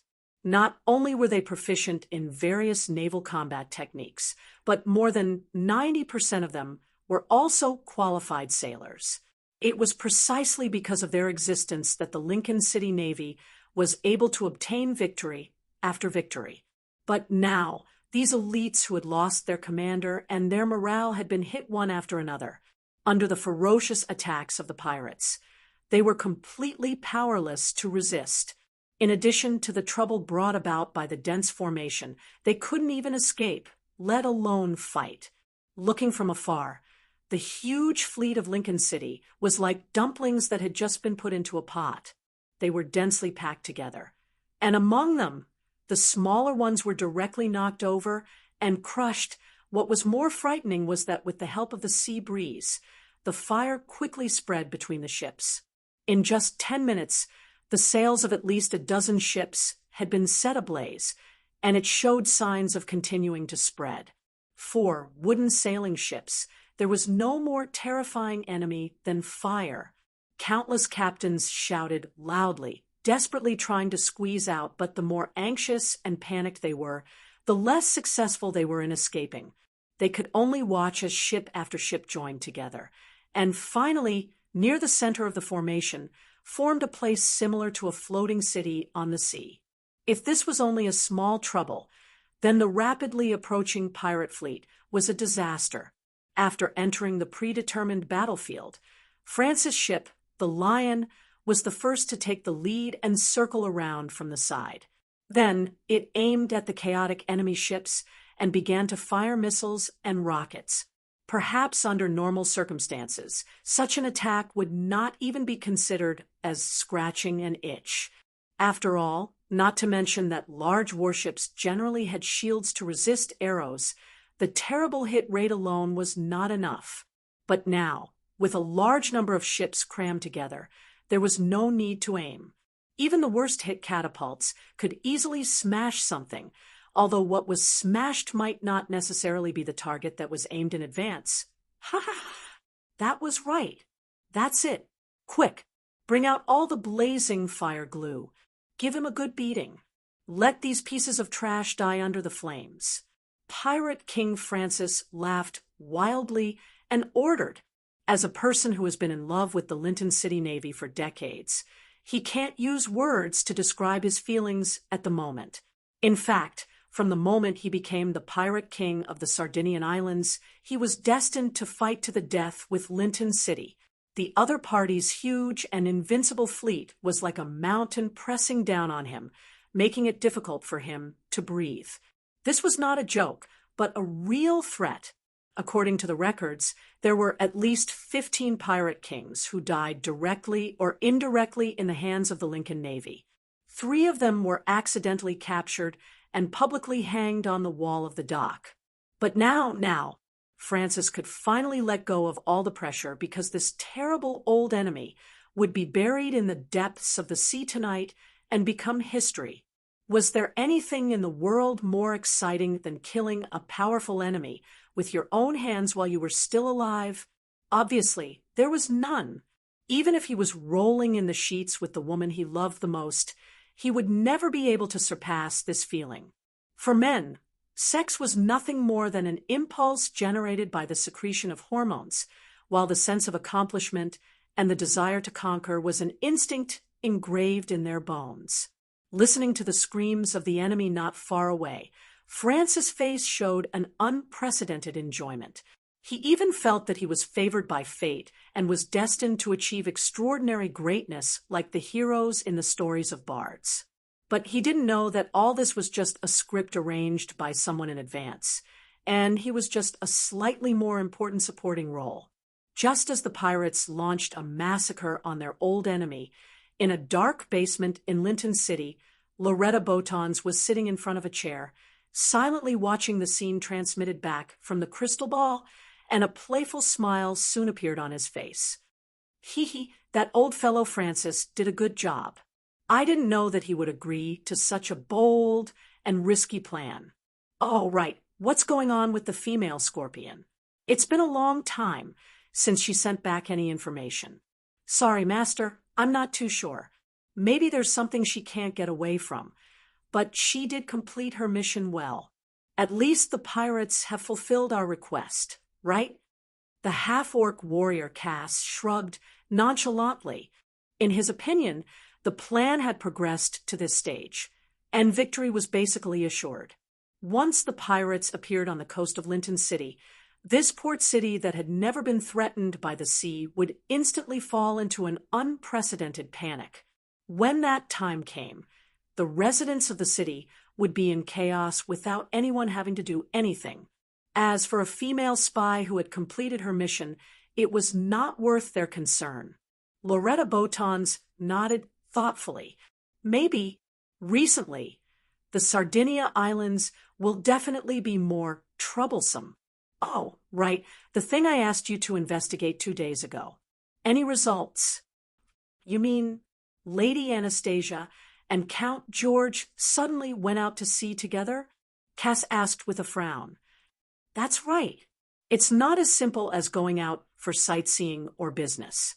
They took with them over 1,000 of their family's private soldiers and 10 knights. It's said that even President Boris of the Spell Warrior Association may have joined them. Plus, not long ago, Grand Commander Niamiadina sent word. Guess what they're going to do? At this point, Loretta Botons's eyes revealed a trace of unconcealable excitement. As a powerful and wise wizard and schemer, he immediately thought of a name, Andre. Only Andre, whose whereabouts were unknown, could make so many people work together. Chapter 787. Many ordinary people would find it hard to understand why there were always lunatics in the world who loved to risk their lives in pursuit of excitement and challenges. They longed to meet a powerful opponent, and even death would not make them flinch. However, in the eyes of these lunatics, they could not understand how ordinary people could endure living a dull life without any excitement or excitement. There was no doubt that Loretta Botons was such a lunatic. Ordinary people would never think of summoning a lesser demon lord from the abyss in a city with a population of 100,000. One had to know that such behavior, regardless of whether it was successful or not, meant that one would be blacklisted by countless gods and churches.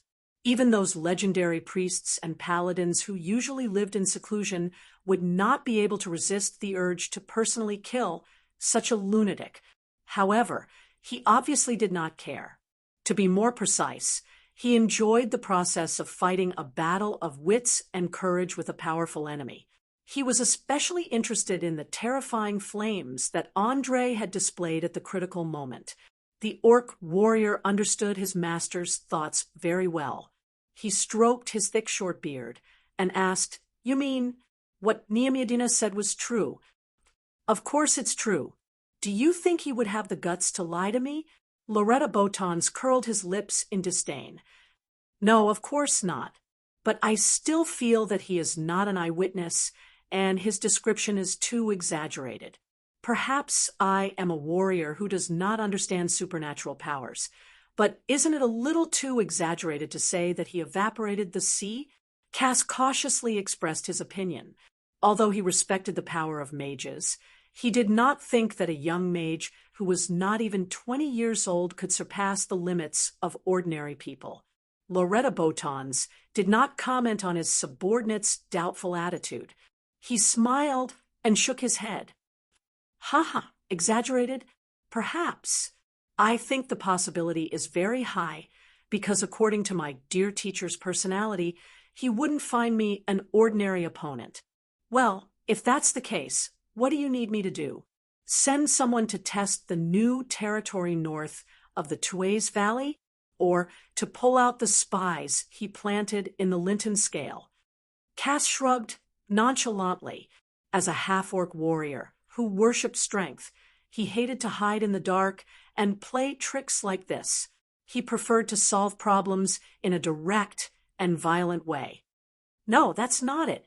That's too simple and crude. It's not the style of my script. If I remember correctly, you seem to have been in contact with Duke Wayne and Count Carl in the north for some time, right?" Loretta Botons didn't want to cause too much of a ruckus. Moreover, there were rules in the game between him and Andre. If he broke the rules, he would be punished by the Lich. However, there were always loopholes in the rules and laws of the world. Not to mention, just because you couldn't directly attack didn't mean that you couldn't instigate others to attack. Looking at the evil glint in his master's eyes, Cass subconsciously shivered and replied in a low voice, "That's right. When I was commanding the army to hunt down the barbarians, they sent someone to contact me." It seems that they wanted to test if we were going to launch an all-out attack on the Linton scale. Very good. Now, I order you to give Duke Wayne some support and encouragement. Let him launch a war against Count Carl. Remember, control the pace. Don't let the war end too quickly. When necessary, help Count Carl a little and see how our little friend will react. After saying that, the corners of Loretta Beautons's mouth curled up into a chilling smile. Instigate a war between the two inland lords. What's the point of doing that? I thought you wanted them to unite and launch an attack on the Tuays Valley. The half-orc warrior furrowed his brows in confusion. Loretta Beautons lightly tapped on the table and explained in a playful tone, "Launch an attack? No, it's not the time yet. Right now, we need to focus on dismantling the order that has been established in Linton City for hundreds of years. We don't have much energy to worry about other things. As for the meaning you mentioned, this war itself is a test. There's always a saying among the human nobles that is, when neighbors fight, no one can stay out of it." After hearing this, Cass nodded in realization. So that's how it is. You want to use this war to distract the other party and test the authenticity of the news. As everyone knew, when nobles fought for territory and sovereignty, it was usually not a private matter between the two families. From the very beginning, they would summon their relatives and allies. Thus, in the history of the Oleal continent, when two small families fought over the ownership of a bridge, it would often lead to war between two kingdoms, and this was not the first or second time. Duke Wayne and Count Carl belonged to two different lord alliances. So if they fought, Andre, whose territory bordered them, would inevitably be involved. He might even be forced to choose a side. From the perspective of the half-orc warrior, if he really had the terrifying power to evaporate the sea, then he definitely wouldn't tolerate anyone telling him what to do. Loretta Beautons opened his arms and laughed. "Ha ha ha. Yes, this is my script, my style. Well, let's put this matter aside. Anyway, there's no need to rush. Let's continue to enjoy the destruction of Linton City's navy. After all, such a wonderful naval battle might not be seen once in a few decades." "As you wish." Cass put one hand on his chest and bowed, slightly. In fact, Loretta Beauton's so-called wonderful was just a massacre without any suspense. The pirates didn't even need to get close to fight. They only needed to keep firing rockets and stone bombs at a distance and let the fire slowly engulf the huge fleet that was huddled together. As for Linton City's navy, apart from a few warships that could barely fight back, the rest could only wait for death to come. They couldn't think of any way to escape. Even if a few ships managed to break free, they would soon be captured or sunk by the warships from Bakarov City. There was no mercy. There was no mercy. There was only a cruel massacre. Water and fire devoured the despairing navy. No matter how they begged, even if they raised a white flag to symbolize defeat, it was useless. Whether it was the pirates or the Bakarov navy, they wouldn't let go of such a golden opportunity. Not only did they want to annihilate Linton City's forces, they even wanted to break their enemy's spine and leave a lasting psychological trauma. Chapter 788. God, what have I done? I've ruined the future of Linton City. I'm a sinner. Mikhail Kerman, the commander of the fleet who had escaped death, closed his eyes in despair as he watched his ship sink and burn. Tears slowly flowed down his cheeks. He couldn't bear to see the navy that had once been under his leadership fall to destruction, and he couldn't forgive his arrogant and foolish orders. If possible, he would rather be buried in the sea with the flagship at the moment of impact. At least he wouldn't have to endure such pain and suffering, but it was a pity that fate played a joke on this old man. Just as he was prepared to die, the young adjutant did his best to save him. Not only that, but the young adjutant also managed to escape while the enemy launched a destructive attack on the fleet. Perhaps it was just as the saying went. For some people, being alive wasn't necessarily a blessing. Death might be a form of relief. Mikhail Kerman sighed deeply as he stared at the young adjutant who was struggling to stay alive. He said in a hoarse voice, "Sigh, child, you shouldn't have saved me. I've already lost everything. There's no value in saving me. What can I do even if I escape? The council will definitely sentence me to death in order to appease the anger of the nobles and the people. Sir, do you think we can still return to Linton City? No, I'm afraid we won't be able to return for the rest of our lives." This was a premeditated sneak attack. The enemy clearly knew our every move from the shadows. Even if we didn't make the wrong decision, we still couldn't escape death. Look at the Bakarov Navy that worked together with the Sardinia pirates, and recall where our mages went after the collision. Forgive me for being blunt, but this isn't a naval battle in the ordinary sense. It's a conspiracy against the entire Linton City. Apart from the 4 Dukes of Linton City, there are only a few masters in the tower who can grasp our whereabouts and secretly control the members of the Mage Association. No matter which one of them did it, it means that we'll be hunted down once we return. Even our families will be unlucky. Think about it, sir. We're no longer a navy. We're just 2 sailors who met with a shipwreck. In the future, we might even become a member of the pirates. In addition, I suggest that you take off the expensive coat that costs 2,000 gold coins. It's best if you take off your boots and silk shirt as well. That's the only way we can survive. As the young adjutant spoke, he quickly removed everything that could prove his identity. Apart from the gold thread and gemstone buttons on his clothes, he threw everything else into the sea. It could be seen that his mind had always been quite clear. Not only had he noticed that something was wrong in the chaos, but he had also made plans for his escape.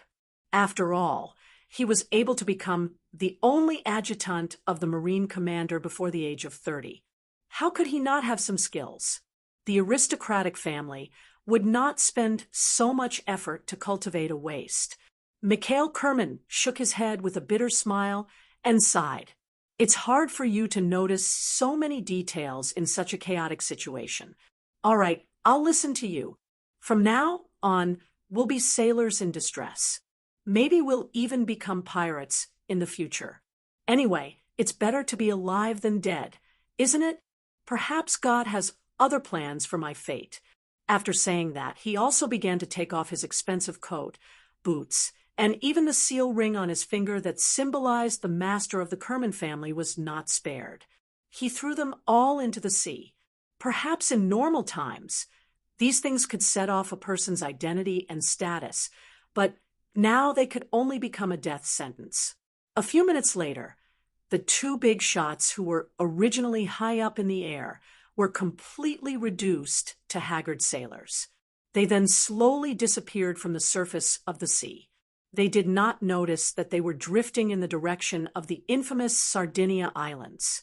At the same time, the battle on the other side was coming to an end. After more than half an hour of bombardment, hundreds of sailboats turned into pieces of wood floating on the sea. The rest were also swallowed by the raging flames. Only a few lucky people managed to escape the fatal attack in the chaos and drifted away with the tide. 12 main heavy warships, 40 large frigates. These could be said to be all of Linton City's assets. At this moment, they had been completely destroyed. Not even a single ship could escape. 2/3 of the more than 500 armed merchant ships that tried to follow the Navy to fish for a profit were also unable to escape the fate of sinking.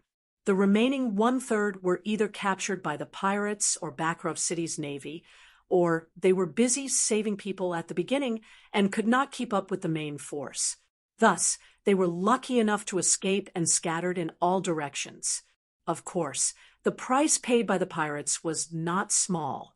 Although they had observed and probed in advance and even used sneak attacks, plots, ambushes, and other tactics, in the end, under the desperate counterattack of the Linton City Navy, they still lost 1/4 of their ships. In addition, many of them were heavily damaged. It was estimated that they would not be able to continue robbing merchant ships at sea until they were repaired. What was even more terrifying was that nearly 100 elite pirates had died when they launched the sneak attack. They were either captains, first mates, or bosuns. In short, they were all talents that needed to be nurtured over countless years. For a long time, the pirates would face a situation where there was no one they could use. But in the eyes of Pirate King Francis, it was all worth it. Without the threat of the Lincoln City Navy, the pirates of the Sardinia Islands were the strongest force in the entire Southern Sea. If they ran out of money, they could rob. If they ran out of food, they could rob. If they ran out of women, they could rob. If they ran out of talent, they could rob. From now on, all the coastal cities in the South were like weak maidens who had lost the protection of their knights. As long as the pirates were willing, they could do whatever they wanted. Any city, any village could become their target of plunder. Just as Francis narrowed his eyes and silently imagined a beautiful future, the lookout standing at the top of the mast suddenly shouted at the top of his voice, "Reporting! Great Pirate King! The Bakharov City Navy has sent a signal saying that they wish to meet with you." "Oh, who wants to meet with me? General Zach or Great Commander Neemiadina?" Francis came back to his senses and asked with a frown. "It should be Great Commander Neemiadina." Under the illumination of the fire, I seemed to see the Dina family's golden serpent flag hanging on their ship. The lookout glanced at the slowly approaching warship and replied with some hesitation. Chapter 789. Francis' expression softened a little when he heard that the ruler of Bakharov City had arrived. He raised his arm and made a gesture. One of his men immediately took the hint and ordered someone to stand at the bow of the ship with a lantern in hand. 20 minutes later, a giant ship that was not inferior to the Lion slowly approached along the side of the ship. Finally, with a loud bang, it joined together. A group of fully armed soldiers quickly set up wooden planks and stood in place with solemn expressions. Accompanied by two feudal knights, a man in his 50s walked out of the cabin at a leisurely pace. He was wearing the most popular dark blue V-neck top in recent years, a pair of white tights and silk pants, and a pair of 2-inch high wooden shoes. The cloak behind him was wide and long, and he held a golden snake cane in his hand. It had to be said that this outfit was quite lethal. It was filled with the aura of the 16th to 17th centuries on Earth. At least 90% of the pirates on the Lion were stunned. It was the first time they had seen a man dressed like this. Fortunately, Francis was well informed enough to know that this must be the latest fashion in the southern states. He hurriedly stepped forward and bowed slightly with one hand on his chest. "Welcome, Lord Neemiadina. I've admired you and your family for a long time." "Ha! Thank you very much, Lord Pirate King. I have great respect for your reputation. I believe it won't be long before the whole South knows about the destruction of Lincoln City's navy. When that time comes, all ships that wish to sail in these waters will submit to you and tremble at your feet." Nehemiah returned the salute with a smile, praising the cunning old fox in front of him despite his rudeness. He knew very well that Bakharov City had lost the right to compete with Lincoln City for supremacy in the sea. Therefore, he deliberately acted humble in order to gain more benefits. "Ha ha ha ha! You are too kind. I guarantee that Bakharov City's ships will be able to do business in these waters without any hindrance. Anyone who dares to touch them will be my enemy." Francis clearly knew what Neemiadina wanted, so he made the promise without hesitation. After all, this was a condition that had been discussed in advance, and he was very afraid of the mastermind behind all of this. Nehemiah heaved a sigh of relief when he saw that the pirates had no intention of turning against him. He carefully scanned the deck and asked in a low voice, "May I ask where the woman in charge of communication between us is. According to the plan, shouldn't she have contacted me before the battle started? Francis shrugged helplessly. Sorry, I don't know where the female scorpion went. It seems that a few hours before we decided to leave, she suddenly disappeared without a trace. Otherwise, why do you think I used such a risky tactic? As part of the original plan, the pirates were supposed to launch a pincer attack with Baccaro's navy, using a head-on naval battle to deal with Linton's navy. However, as the saying goes, plans can never be as fast as changes. No matter how hard they racked their brains, they would never have guessed that the female scorpion, who had the ability to travel between the shadow plane and the real world, had been disemboweled. Even her skull was not pried open. Her brain was completely exposed, and her whole body was soaked in an unknown liquid. If one thought that she was dead, one would be sorely mistaken. Not only was she not dead, but she was also alive and kicking. Her thoughts, consciousness, and organs were all perfectly functional. The only regret was that she had lost the ability she was so proud of.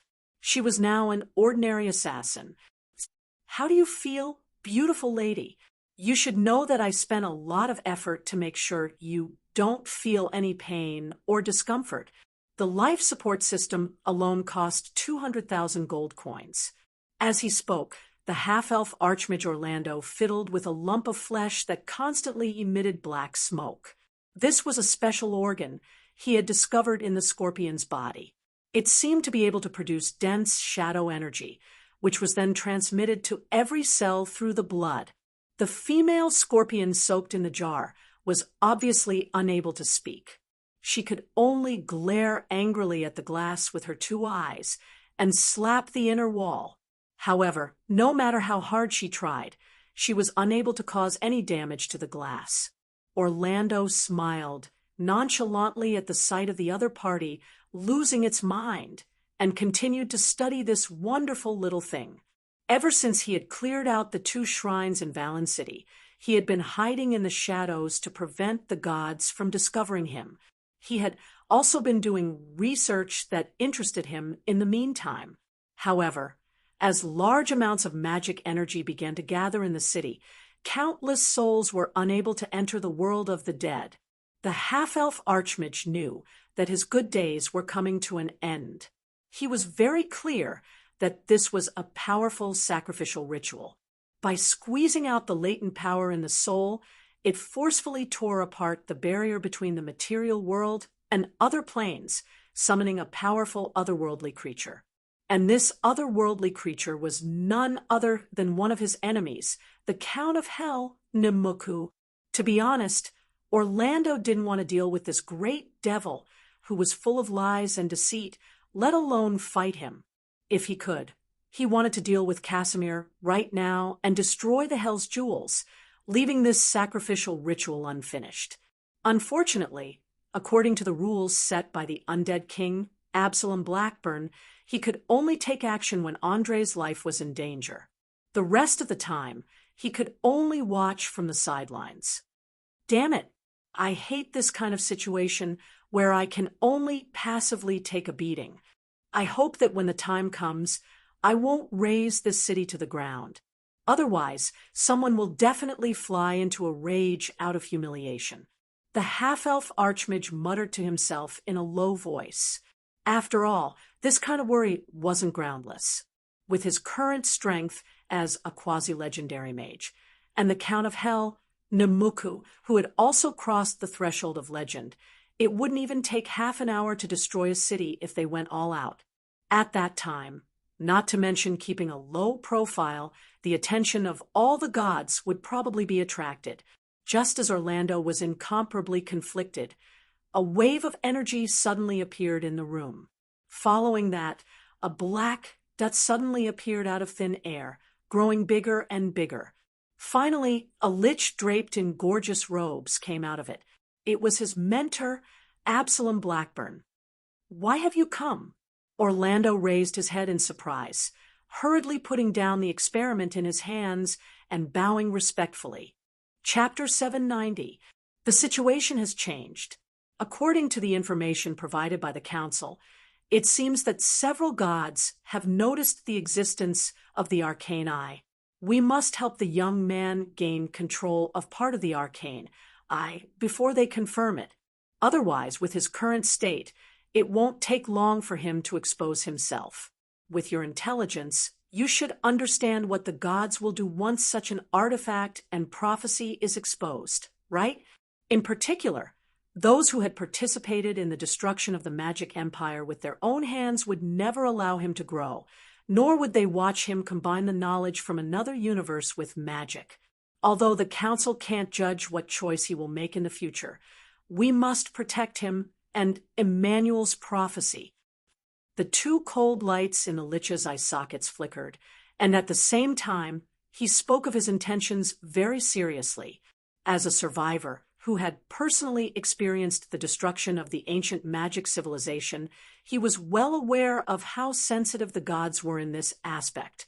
He was even more aware of how many tricks the gods had secretly done in order to cover up that history for thousands of years. It could be said that as long as someone excavated the remains of the ancient magic civilization, the churches of the gods in the material world would follow closely.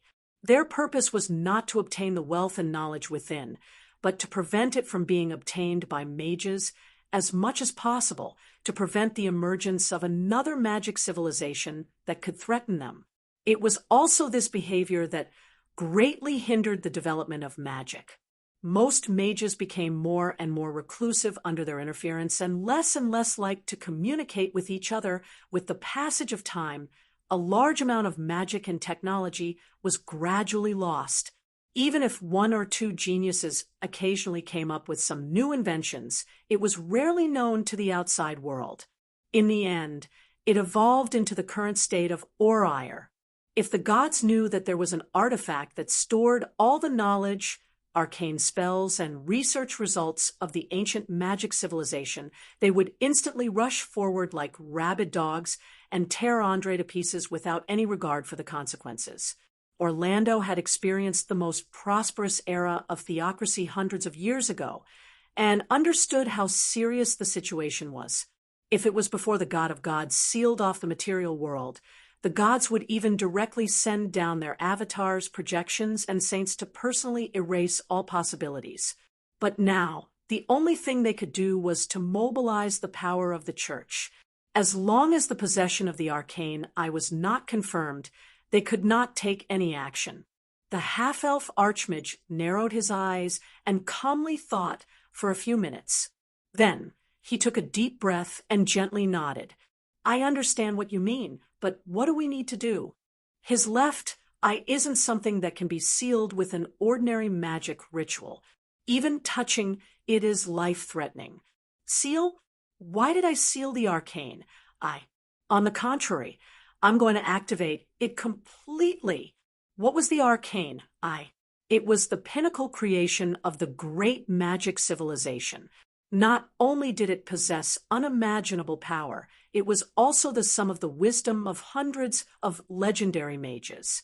When its consciousness completely awakened from its slumber, it naturally knew how to hide itself, how to avoid the eyes of the gods, and how to guide its owner to become stronger. Of course, this wasn't easy because the arcane eye was refined from over 10,000 Elaine stones of the best quality, and it required an enormous amount of mana to activate. Although during the production process, we considered that it was unlikely that mortals could rely on their own strength to drive it, so we specially added an automatic absorption and energy storage system. In addition, even the life forms that were killed by it would be forcibly converted into a part of the arcane eye's energy. However, if we want to activate this function, we must first awaken the slumbering consciousness. According to my estimates, we need to charge it at least 5%, and this 5% can only be gathered by the complete annihilation of a legendary creature's body and soul. The Lich didn't hide much, and openly spoke of his plans and thoughts. In his opinion, the faster he could get Andre into the embrace of the arcane eye, the lower the chances of accidents happening. After all, According to the prophecy, the owner of the Arcane, I wasn't just the reviver of the great magic civilization, but could also become a member of the gods. In other words, the prophecy itself wasn't the only outcome, and it depended on his own choice. Orlando seemed to sense the urgency hidden under the Lich's calm appearance. The corners of his mouth curled up slightly, and an imperceptible playfulness flashed across his face. He probed, "My dear teacher, there just happens to be a fellow in this city who intends to summon the projection of a greater devil. If you don't mind, you can make use of it. After all, although there isn't a direct connection between the projection and the main body, if we do something in between, it's completely possible for the main body to tear through a planar passage. This way, the problem of energy replenishment can be solved. However, it's best if you can find a way to end this quickly. Otherwise, once the other party releases his terrifying destructive power, it'll immediately attract the attention of the gods." "Are you talking about the Count of Hell, Nimuku?" The Lich glanced at his acolyte and asked meaningfully, "Hee, I really can't hide anything from you. That's right, it's Nimuku. As you can see, he's a pit fiend, a standard legendary creature. Coupled with the fact that he's been on the front lines for a long time, there's no need to talk about his strength. He completely meets your standards," Orlando replied with a smile. It was obvious that he wanted to make use of this opportunity to get rid of one of his enemies. Wizards were a bunch of realists through and through. They didn't care if their enemies died at their hands, so they didn't mind making use of more powerful forces to achieve their goals.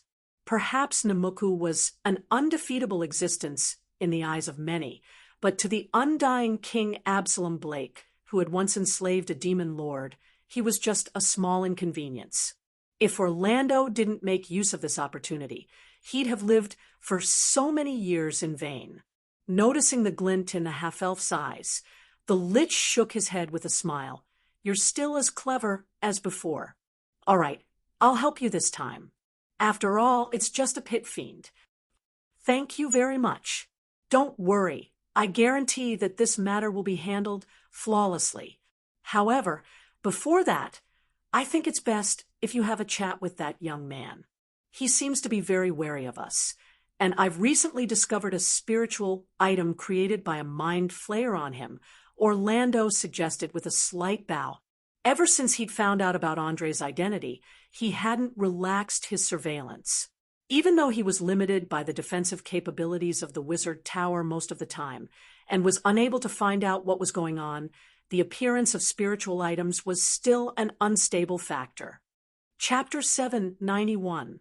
The sun rose, and the night passed. Everything seemed to follow a certain pattern, as if the world would never stop moving because of a certain person or god. Having just woken up, Andre had no idea that he'd once again become the center of attention of important people, nor did he know how many terrifying enemies his strange left eye had attracted. After cleaning himself up, he stood alone in front of a large map and ate breakfast, his eyes never leaving the countless black dots on the map. Of course, this wasn't an ordinary map, but a map of Valen City. The locations marked on the map weren't buildings or streets, but rather a map of the distribution of magic energy within the city. Those densely packed dots were the nodes of magic energy. The small ones were almost imperceptible to the naked eye, while the large ones were the size of a fist. According to the book Principles of Magic, there were countless tiny channels connected to the sea of magic in the material world. These channels were called nodes. It was these nodes that brought about the most primitive, violent, and difficult to control primordial energy. Mages relied on incantations and hand gestures to trigger the resonance between the magic in their bodies and the primordial energy, allowing them to cast all kinds of strange arcane spells. Under normal circumstances, according to the size of the node, the activity of the magical energy in the air would always be maintained at a fixed level. However, if someone cast a powerful spell or held a magic ritual, the activity of the magical energy in the area would increase rapidly. Apart from that, there was another point. The larger the magic ritual, the more support it would require from a large magic node. There weren't many places in Valen City that could fulfill this condition. Andre planned to use the arcane geometric triangulation theory to quickly lock onto the areas with the highest activity of magic energy. He would then investigate them one by one and find traces of the enemy. Although the theory sounded simple, it was a bit difficult to actually do because the activity of energy wasn't constant. Instead, it would change according to the waxing and waning of the moon, a bit like a sinusoidal curve. Just as he was analyzing the curve with furrowed brows, he suddenly felt that something in his pouch was rapidly heating up. He didn't dare delay, and immediately reached his hand into the pouch. After groping around for a few seconds, he quickly discovered that it was a problem with the coin that represented the weaver's identity. The little thing that was carved with exquisite spider patterns seemed to be a little red, and it was trembling slightly as if it was reminding him of something. Interesting, someone from the shadow web actually contacted me, but looking at the time, it should be about Kent's end. I hope it's not bad news, Andre muttered to himself as he tossed the coin into the air. In an instant, the coin spun and spun at an extremely fast speed, producing a buzzing sound. About 2 to 3 seconds later, it formed a huge hole. On the other side of the hole, a man and a woman were kneeling. The man was naturally the exhausted sea wolf Kent, while the woman was Grace, who had been busy all night. Seeing the excitement in their eyes, Andre immediately guessed that it must be good news, so he smiled and asked, "Tell me, is there a result?" "As you expected, Master. Just last night, the Linton City Navy had been annihilated. Other than a few lucky survivors, the rest were all buried in the sea. If nothing goes wrong, we can return in at most 3 to 5 days." Kent was the first to raise his head and reported the news with a slightly excited tone.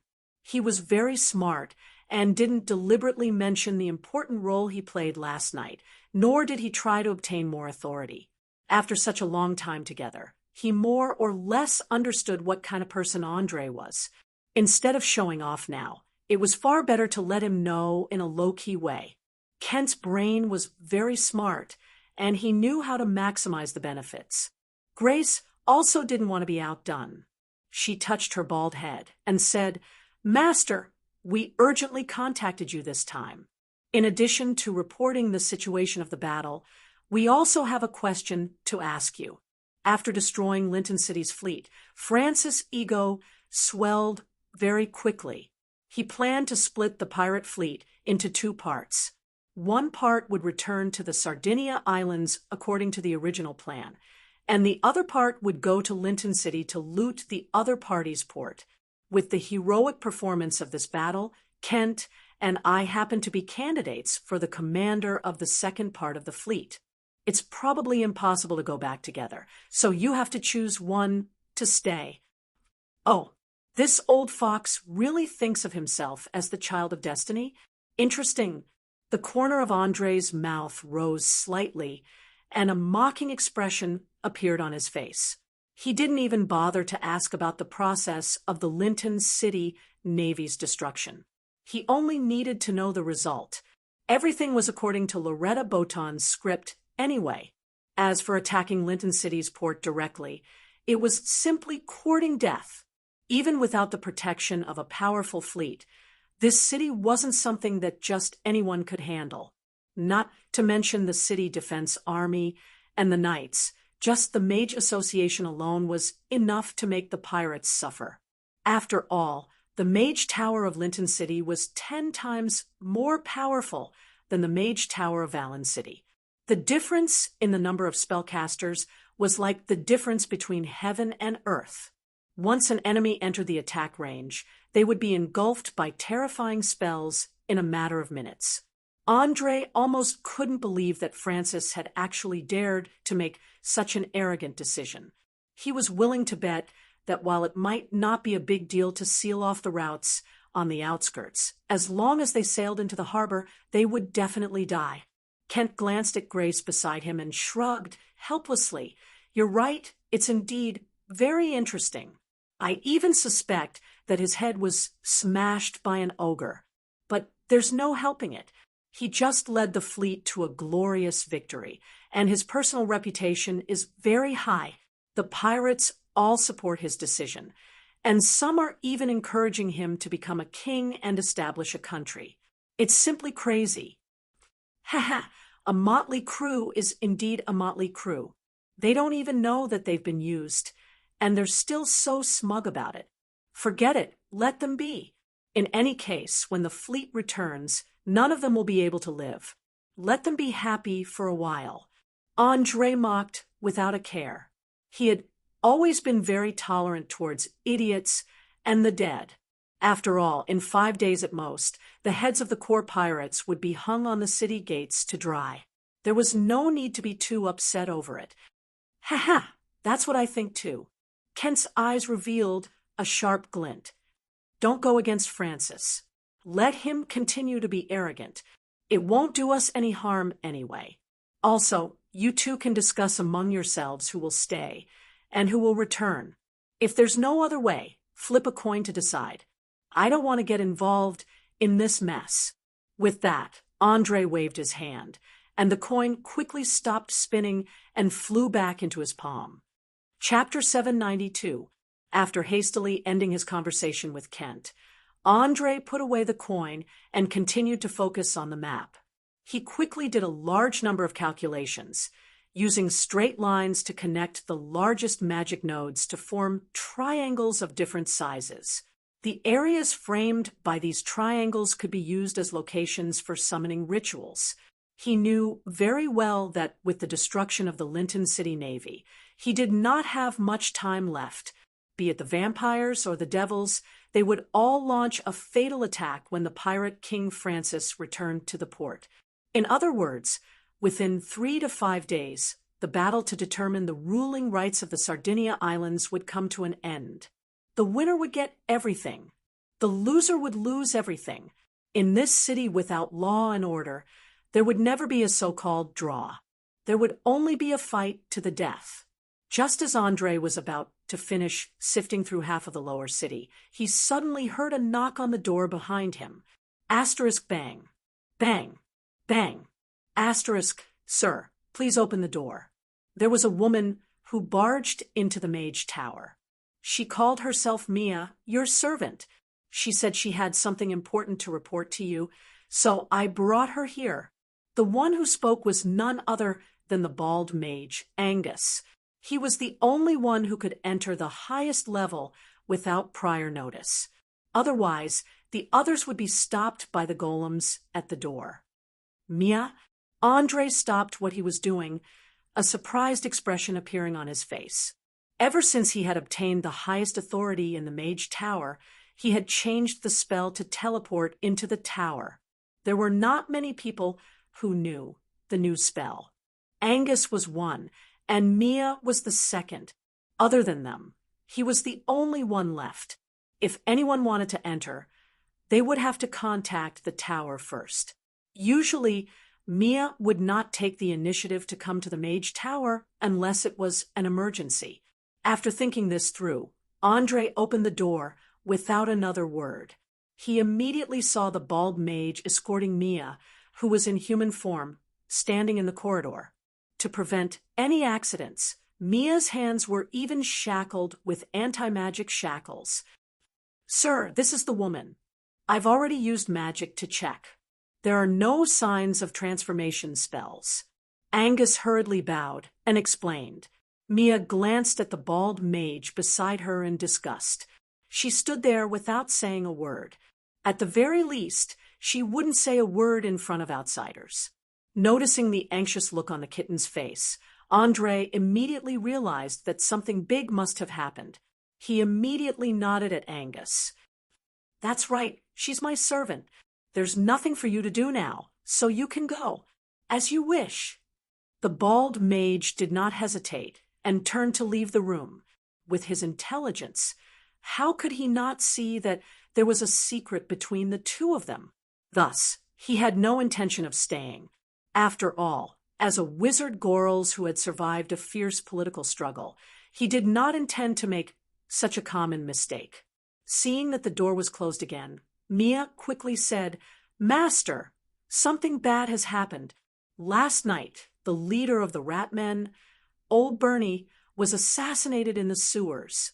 He was dead. After the rat orcs discovered his corpse, they began to attack the upper city district, crazily. They did not listen to any dissuasion at all. They did not care about the casualties, and the price they had to pay." "What? Old Bernie had been killed? Who? Who did it?" Andre's eyes revealed an unconcealable shock. He simply could not believe that someone would be so crazy as to assassinate Old Bernie. Did the assassin not know how serious the consequences would be if the rat men went out of control? Even the underground guild that wished for the death of the Rat King every day did not dare to do so, because they were more afraid than anyone else that the rat men would completely turn into a scourge that had lost all reason. "My apologies, Master. I personally went to check the scene. Apart from confirming that the assassin was an expert through and through, there were not many valuable clues. The dead were all killed in one blow without exception. Whether it was speed, strength, or skill, they could all be said to be perfect. However, one of the corpses was very strange. His neck seemed to have been bitten by some animal with sharp teeth." Mia was very clear about what Old Bernie's death meant. She did not dare to hide anything, and even described the details in detail. Andre narrowed his eyes, his expression unprecedentedly serious. After a full 5 minutes, he continued to ask, "Have you checked the bitten corpse? Is the blood in his body much less than normal?" Obviously, from his point of view, the vampires were the biggest suspects in this matter. Only evil and chaotic monsters like them would not care at all if this city was headed towards destruction. Mia helplessly spread out her hands and replied, "Master, there is really no way to determine this. Every dead person had a fatal wound on their body, and when I received the news, they had already been dead for more than 10 hours. The blood had long since coagulated. All right, then tell me, after Old Bernie's death, who is in charge of the rat men now?" Seeing that he was temporarily unable to find the culprit, Andre began to settle for the next best thing. He wanted to rely on his own strength to regain control of the situation. At the very least, before the rat men began to indiscriminately spread the beast virus, he wanted them to regain their rationality. Of course, this was not easy. The reason why the beastmen were called beastmen was because of the strong wild nature hidden within their bodies. Once they went mad, it was very difficult to return to normal. After thinking for a few seconds, Mia quickly opened her mouth and said, "They have split up into dozens of large and small forces that do not belong to one another. The smallest has a dozen people, and the largest has 1,000 people. Among them, there are 3 groups that are more worthy of attention.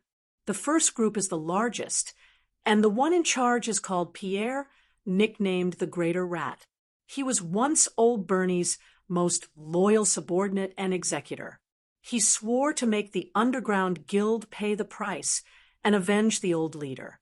He is currently leading the attack on the upper city. The second group is slightly weaker, and the one in charge is called Ken Coppet. This guy is smarter and used to be in charge of intelligence gathering and analysis. He is Old Bernie's most relied on think tank.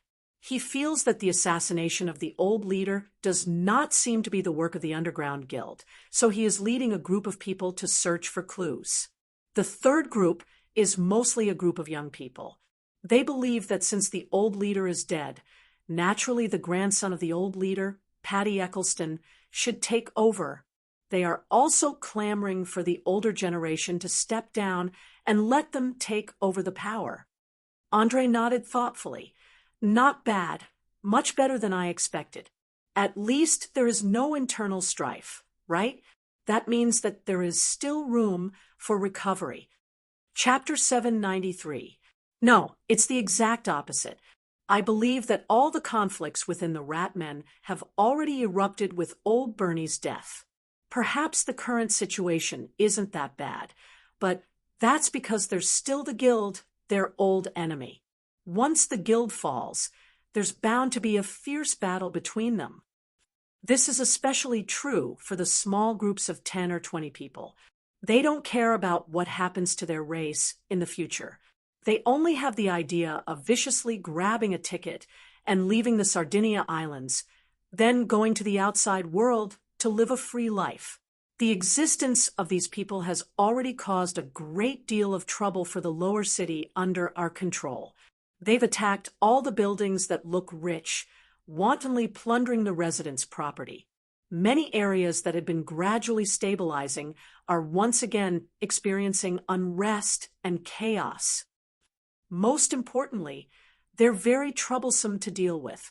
On one hand, we're afraid of provoking the Ratmen, who are currently in a state of madness, so we don't dare use too direct and violent methods. On the other hand, we have no choice but to maintain order. According to Jess, we're like rats that have fallen into a bellows, unable to get any benefits from either end. You'd best make a decision as soon as possible whether to continue the alliance with the Ratmen or let them walk towards destruction. If you can't deal with this matter as soon as possible, you'll only end up with a devastated city. In order to make Andre give up on his unrealistic fantasies, Mia had no choice but to tell him all the changes that had happened in a single night. In her eyes, the Ratmen who had lost old Bernie's restraint had become more terrifying wild beasts than any enemy. She could either forcefully subdue them through violent means or drive them and the Guild to exhaust each other until there were no more casualties. In any case, she couldn't allow the Ratmen to destroy without any scruples. Smart people knew that destruction was always easier than construction, and saving was always more difficult than killing.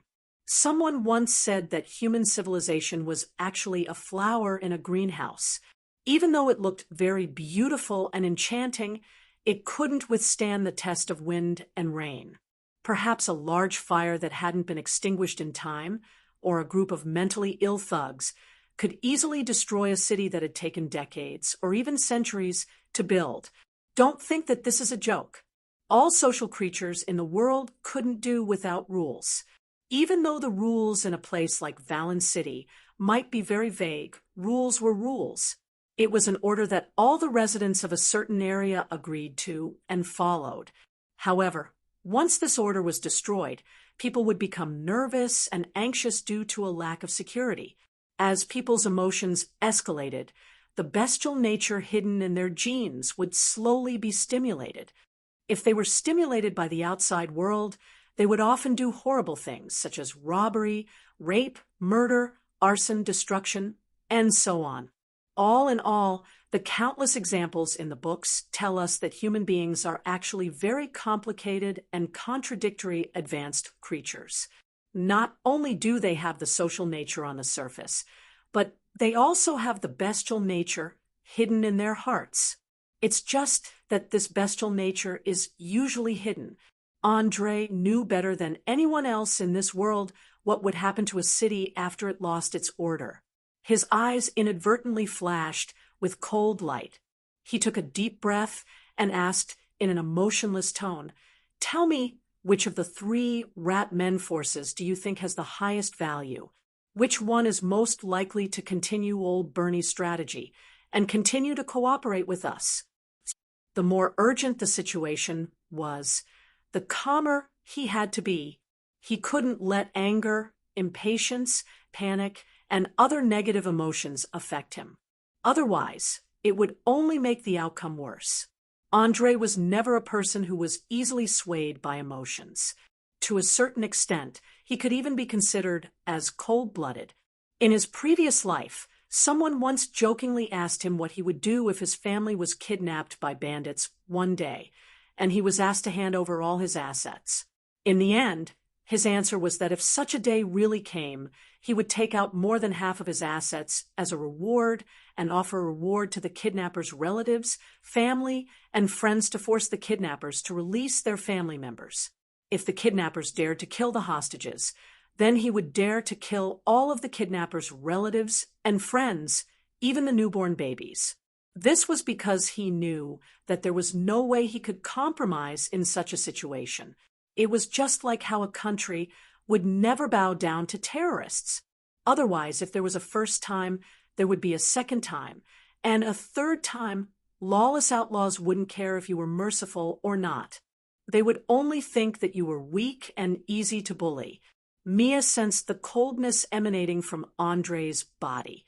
She subconsciously shuddered and replied without hesitation, "Greater Rat Pierre is definitely the most useful. He has the largest number of rat men under his command, and his direct combat ability is very strong. But at the same time, he is the most xenophobic, the most extreme, and the one who hates outsiders the most. The possibility of him being roped in is basically zero. Ken Copped used to work in collecting and organizing information, so he is relatively rational and clear-headed. But if you want to rope in someone as cunning as him, you will have to pay a certain price. We can try to get in touch with him first. As for Patty, as long as you are willing, I can make him kneel down like a dog and pledge his loyalty to you at any time.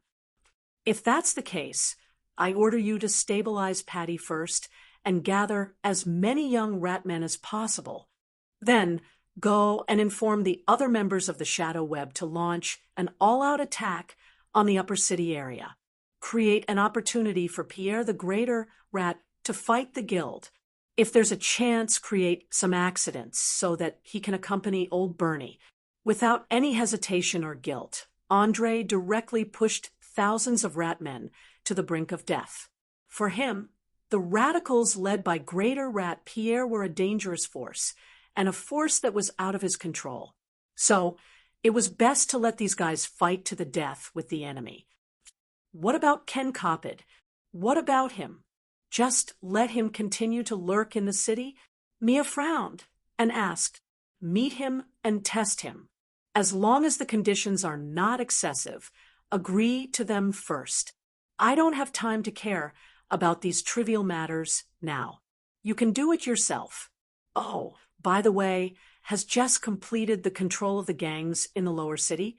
If I don't urge him to hurry up, Pirate King Francis will return in 3 days. I don't want him to see the situation in the city." After saying that, Andre raised his hand and snapped his fingers. The anti-magic shackles on Mia's hands were unlocked with a click and then automatically fell to the ground. Mia moved her stiff wrist and knelt on one knee and promised, "Please rest assured that the integration of the lower city has been completed. We can put on a big show at any time. At least the dock area will not let the pirates see any flaws." Chapter 794. Carrying the authority that Andre had given her, Mia quickly left the Wizard Tower. Her current mission was to connect all the factions in Valen City, so she couldn't disappear for too long. Otherwise, it would easily arouse bad associations from her subordinates. This was especially true for the small guilds that had just joined her. They were in a sensitive period, and were afraid that they would accidentally stand on the wrong side in this turmoil. It had to be said that old Bernie's sudden death had brought great trouble to Andre. More accurately speaking, many of his subsequent plans had to be suspended and modified without the Rat King's cooperation. He couldn't guarantee that he would be able to quickly take control of the occupied areas, nor could he guarantee that those extreme rat men who hated the outside world would obey his will. Of course, this wasn't the most important thing. The most important thing was that without the help of the rat men, even if Andre could locate the area where the summoning ritual would take place, he wouldn't be able to investigate it in a short period of time. All in all the plans that had been formulated were now scrapped, and he had to start all over again. But the worst thing was that time was very tight. He only had a short 3 to 5 days. It couldn't get any worse. Gazing at the large map hanging on the wall, Andre sighed slightly and muttered to himself, using chaos and slaughter to break the shackles of order. What a crazy, yet clever method. It looks like someone has already grasped the weakness in my plan. I'm afraid that no one will be able to control the direction of the situation from now on. But since that's the case, I don't mind adding fuel to the fire. Let's see who can find the weakness in the other party first. As soon as he finished speaking, he immediately chanted an incantation in a low voice. The bookshelf on the right side of the wall in the room suddenly made a series of cracking sounds, and then slowly separated from the middle to reveal a wall sparkling with starlight. Every star was cut from the most precious black diamond. Its value was 30 times that of a ruby, and it was extremely rare. It was hailed as the most perfect magical container, and only mages would be willing to use it when creating high-level or even legendary magical items. Under the reflection of light, these black diamonds released a mysterious, elegant, and dangerous aura. Even an ordinary person could feel the terrifying power flowing on their surface. Gently stroking the cold sensation of the black diamond, the corners of Andre's mouth curled up slightly, revealing a chilling smile. Hee, whether it's a demon from hell or a vampire trying to take advantage of the situation. Come, I'll be waiting for you. I hope you won't be scared to death by this magic. After saying that, he gently touched the largest black diamond in the center with his finger. In an instant, with the underground mage tower as the center, a huge amount of magical energy surged up within a few kilometers. In the blink of an eye, it enveloped the entire city. Some of the pedestrians on the street were shocked to find that walls made of energy had been erected in front of them out of thin air. It was even harder than steel. Even if someone smashed it with a hammer, there wouldn't be a single dent on it. It could be said that not only was Valen City completely cut off from the outside world, but the city itself had also been divided into countless small sections. Whether it was the sky, the ground, or the underground, nothing was passable. Without a doubt, this was an extremely powerful superforce wall spell. At the same time, it was one of the trump cards of the Mage Tower. It had been meticulously crafted by a fellow who had betrayed the Mage Association in Lincoln City. Once these energy walls were erected, no one would be able to leave unless they used flight or teleportation magic. It was precisely because of the existence of this enormous magic formation that the pirates had been able to develop without worry for so many years. Otherwise, they would have long since been finished off by the waves of supernatural attacks. They knew that as long as this powerful magic didn't lose its effectiveness, even if the entire southern city-states joined forces to attack Valen City, they wouldn't be able to do anything. With the activation of the Superforce Wall, the entire city's residents fell into a state of panic. Many of the braver ones cautiously walked out of their homes to look at the magnificent scenery outside, especially the enormous energy wall that separated the upper and lower city districts. It was simply indescribable from afar. In front of such powerful magic, any individual's strength seemed so insignificant. Some ignorant fellows even knelt down to pray to the gods they believed in, believing that this was a mighty miracle from the gods. Of course, the drastic changes didn't only affect the ordinary residents. The effects were even greater on the ratmen, who were in a state of chaos and rage. Damn it!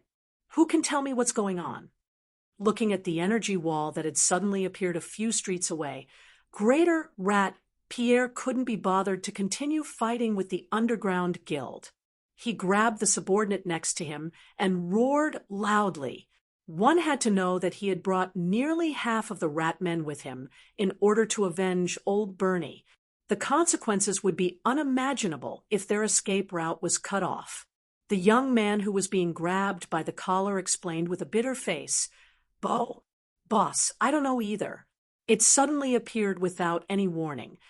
Seeing that he couldn't get anything out of the man, Pierre helplessly released the collar of his subordinate and cursed through gritted teeth. "Damn it! If I find out who's behind this, I'll skin them alive. Get everyone to retreat. From now on, we'll stop attacking the guild until we find a way out." "Stop attacking? Aren't we avenging the old leader?" Another middle-aged man on the side asked indignantly, his eyes flashing with hatred. "Report. Even if I have to pay with my life, I'll avenge him. But, old friend, you have to understand that the upper city isn't our territory. When we set off, we didn't bring any food or supplies. So before we know when the wall behind us will disappear, we have to be responsible for the lives of all our brothers and sisters.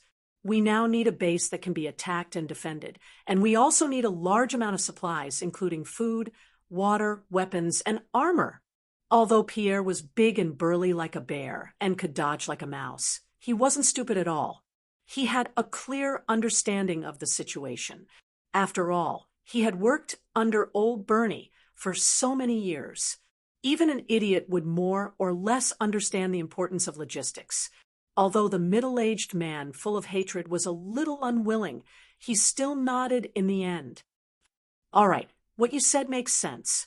Wait until we find a base. Then we'll take care of these bastards. Thank you for your understanding. Buddy, I swear on my soul, no matter who the murderer is, he must pay for his actions.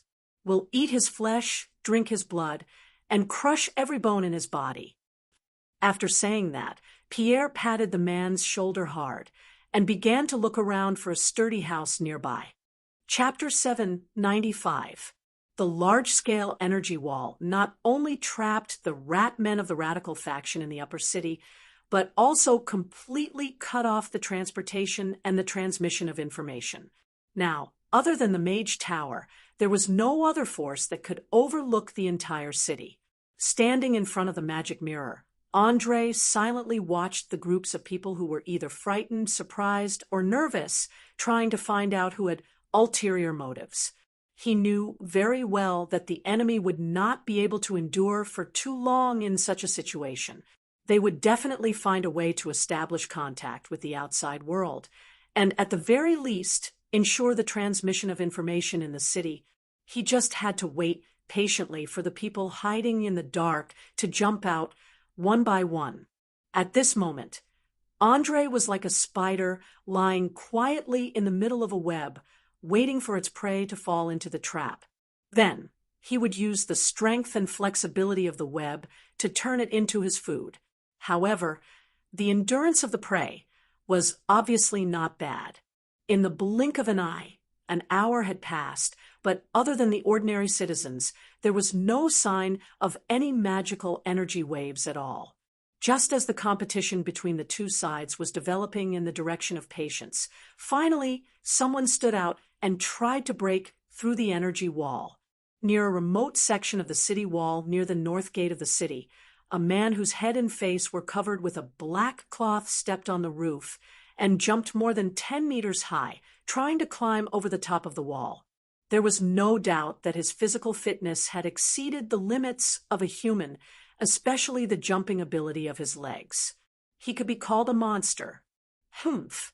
Finally, a rat can't help but jump out. Andre sneered, and directly used the energy of the Mage Tower to quickly cast a level 3 spell. Through the image transmitted by the magic mirror, he could clearly see the sword-shaped tattoo on the man's arm. Without asking, he knew that this guy was a member of the Black Blade organization. Since the death of the weapon master Sam, the other members of the Black Blade had completely hidden themselves. No matter how hard he tried to track them down, he could not find a trace of them. Now, before the real enemy showed up, they were the first to jump out. There was no hesitation.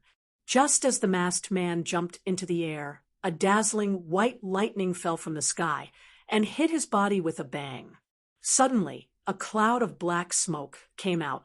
This poor, unlucky fellow was hacked to death on the spot.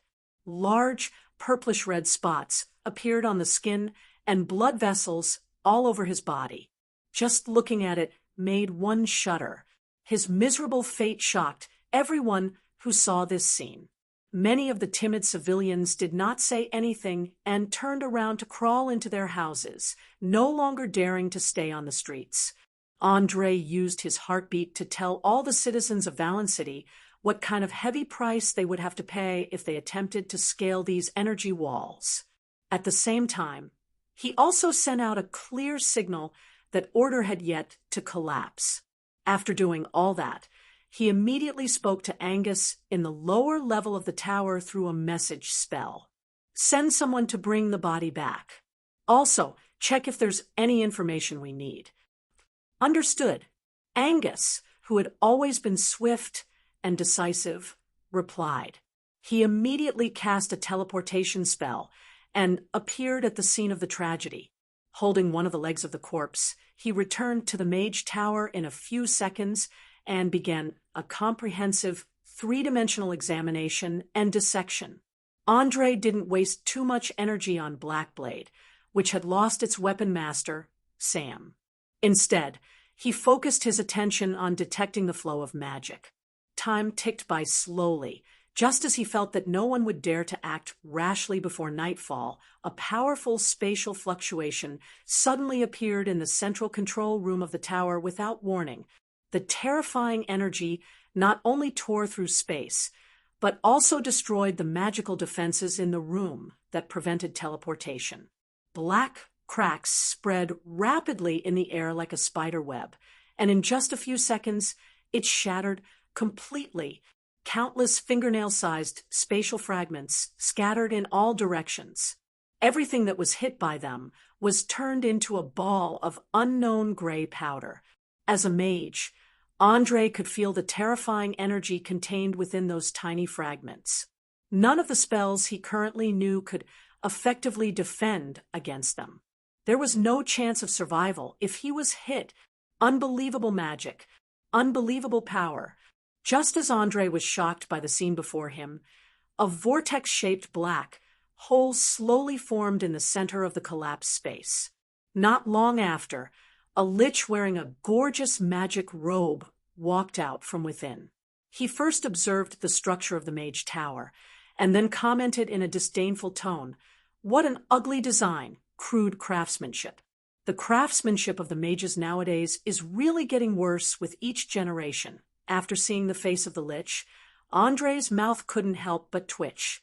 He hurriedly took 2 steps forward and bowed deeply, and asked softly, "Master, why are you here?" The lich didn't immediately reply. Instead, he stared at Andre's left eye, which was covered with an eye patch.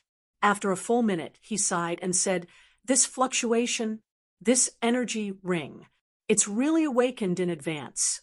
"Awakened? You mean this eye of mine?" Andre raised his head vigilantly, his voice full of confusion and doubt. "Yes, awakened. To be exact, it's half awakened. The energy has begun to disperse, but the core consciousness is still half asleep. Now take off the eye patch, and let me see its state." Perhaps because he was about to see one of the greatest creations of the ancient magic civilization, the lich seemed to be a little anxious. 2 cold lights flashed in his eye sockets. Andre knew that he had no right to refuse. At the same time, he was very curious to know what the arcane eye was, so he directly took off the black eye patch on his left eye. In an instant, an indescribable power burst out. Countless rings spun rapidly in the pupil, releasing a dazzling brilliance. It was as if everything in the room had been frozen and solidified. Even the vortex-shaped black whole form just now slowly disappeared. He. Interesting. This is really interesting. It's actually different from the last time I saw it. The lich excitedly stretched out a finger, carefully approaching his left eye. For some reason, his finger was not destroyed by the circular energy field. The moment his fingertip came into contact with the pupil, countless circular rings shot out and locked his finger tightly. They slowly entered the pupil as if they were going to devour him. The lich made a prompt decision and immediately broke his right index finger, quickly retreating to a safe distance. He then said to Andre in ecstasy, Young man, I think we need to have a good talk.